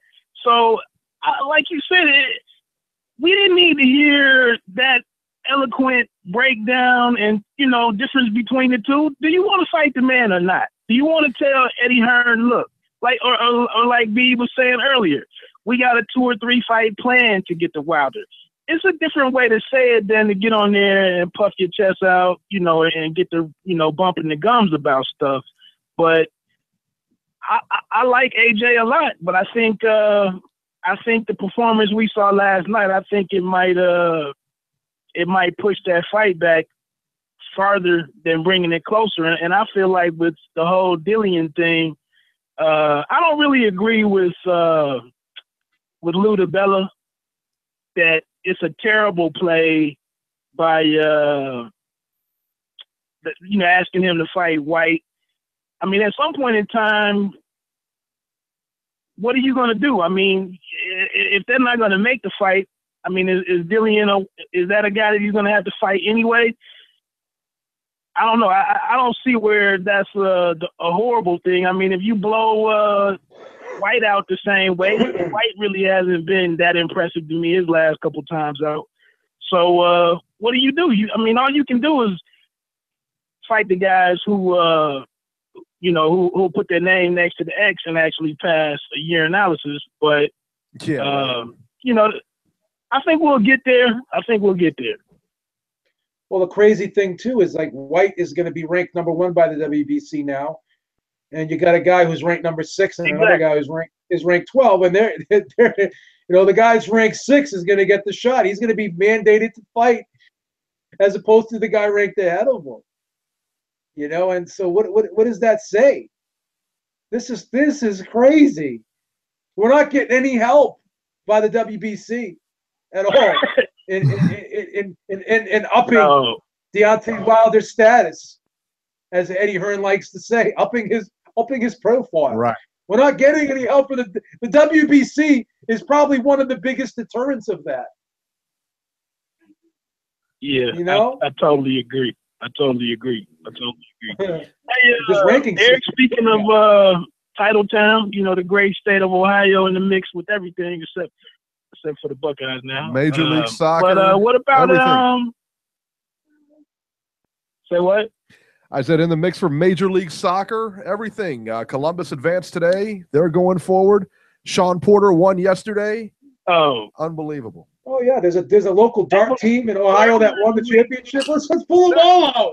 A local dart team? Is that what you just said? Yeah, local dart team. Yeah, there's a local dart team. You have the champion of Monopoly that comes out of Ohio. Oh yeah, let's pull all these games. Pull all these games out of your hat, sir. Titletown, son. Titletown. Oh yeah. Best champion Bobby Fischer just showed up there last week. Bobby Fischer, he's from Titletown, Ohio. From Ohio, son. He's from Titletown. Oh God. Now, I was going to add that Sonny Fredrickson up there in Toledo just won that. He went down to the WBA convention earlier this week and won the super lightweight featherball title. Holla. I think it was the 3rd round TKO. Sonny Fredrickson, friend of the show, Toledo native. Did I mention he's part of Titletown? Won a title this weekend. That's right. Oh yeah. There it is. Can't stop us, can only hope to contain us. That's right, Wood. Wood and I are both from Titletown. That's it. That's the way it goes, man. All right, let me go to this next story because I want your reaction on this too, Wood. Because we're talking about the WBC and we're talking about the rankings and how they don't make, I don't know, a bit of sense. All right, the WBC will not strip Luis Neri of his title. Bantamweight champion, who just fought this weekend, actually, for a non-title fight. Luis Neri will not be stripped of his newly won WBA title because of a failed drug test, or WBC title because of a failed drug test. Neri won the title on August 15th in Japan and tested positive for the banned substance zolaperidol. The WBC, this is beautiful.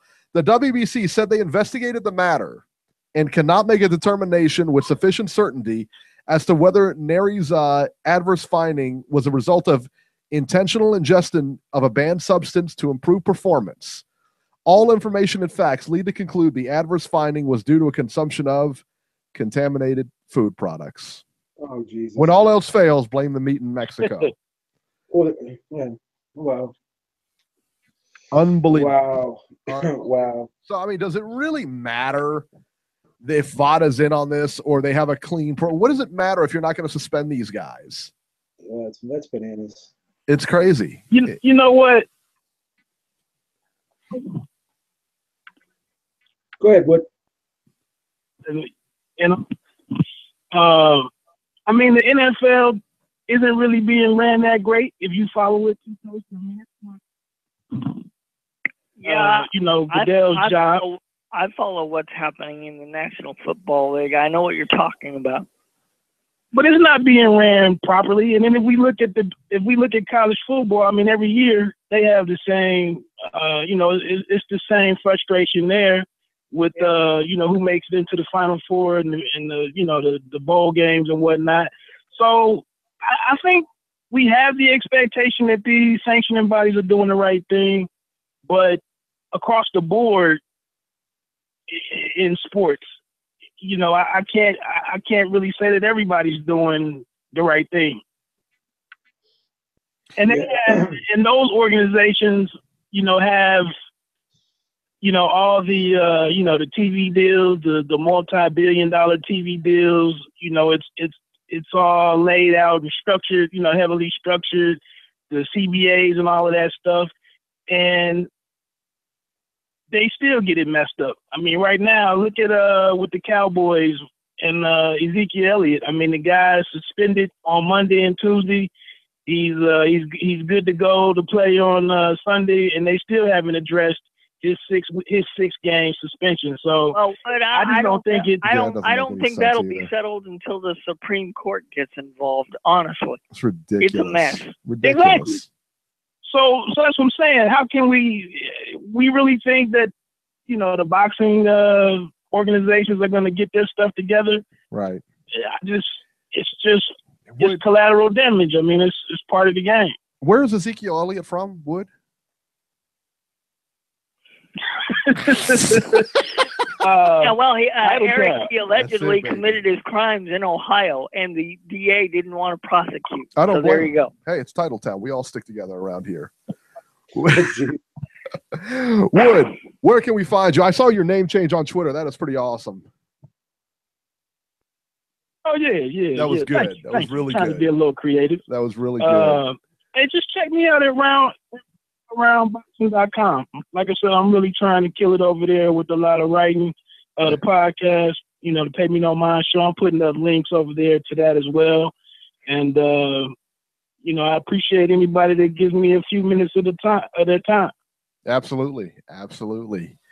Yeah, go check out Wood on Twitter. Go check him out at his place, man, and definitely check out his podcast, man. He's got one of the better podcasts out there, that's for sure. He interviews a lot of people and that kind of thing, and good stuff, Wood. Good stuff, man. Thank you for calling in, man. Hey, thanks for the time, fellas. Absolutely. Great show. Man. Wood's always got a good take on stuff, man. All right, and finally, Jeff Horn versus Gary Corcoran on December 13th. Jeff Horn will face Gary Corcoran on December 13th in Brisbane, Australia. The fight will be televised on ESPN at 6:30 a.m.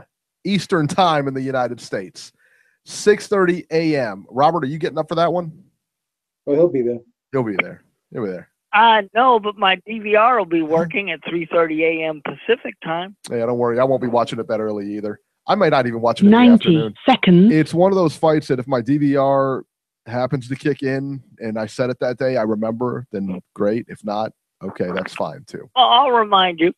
Well, I appreciate that, man. You always do. Yep. That'll do it for this edition of Ringside Reporter. As always, you can catch Robert on Twitter at Ringside Robert, or you can call Ringside Robbie's Corner at 917-259-1810 and leave him a message. You can catch Joe Habib on Twitter at jhabib1 and find his YouTube channel. Seconds. I hate that lady. Find his YouTube channel at beatingtheoddswithbeeb.com. I've got a big clock right in front of me that does the countdown. Like I can't see what's going on. And she feels the need to interject this stupid computer voice. 30 seconds, 20 seconds. I take her off the payroll. I get it. It's like Eddie Hearn put her there, and the sad part about it is, Eric, it's a British voice, so the UK does it again. You had to say that. You had to throw that in there, didn't you? That's crying out loud. You had to throw that in there.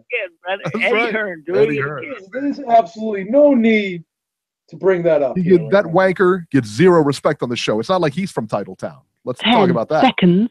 There she goes again. 10 well, seconds. He had an awful, I don't see it. Look at it this way, guys. He had an awful weekend, and he's got a lot to make up for. There you go. There you go. He sure does. All right, let's try this again. Catch Joe Habib on Twitter at jhabib1. His YouTube channel, beatingtheoddswithbeeb.com. Go subscribe to it. That way you can catch all our shows and everything like that. I'm at Ringside73 on Twitter, and we will see you next week. All right, guys, take it easy. Have a good one, everybody.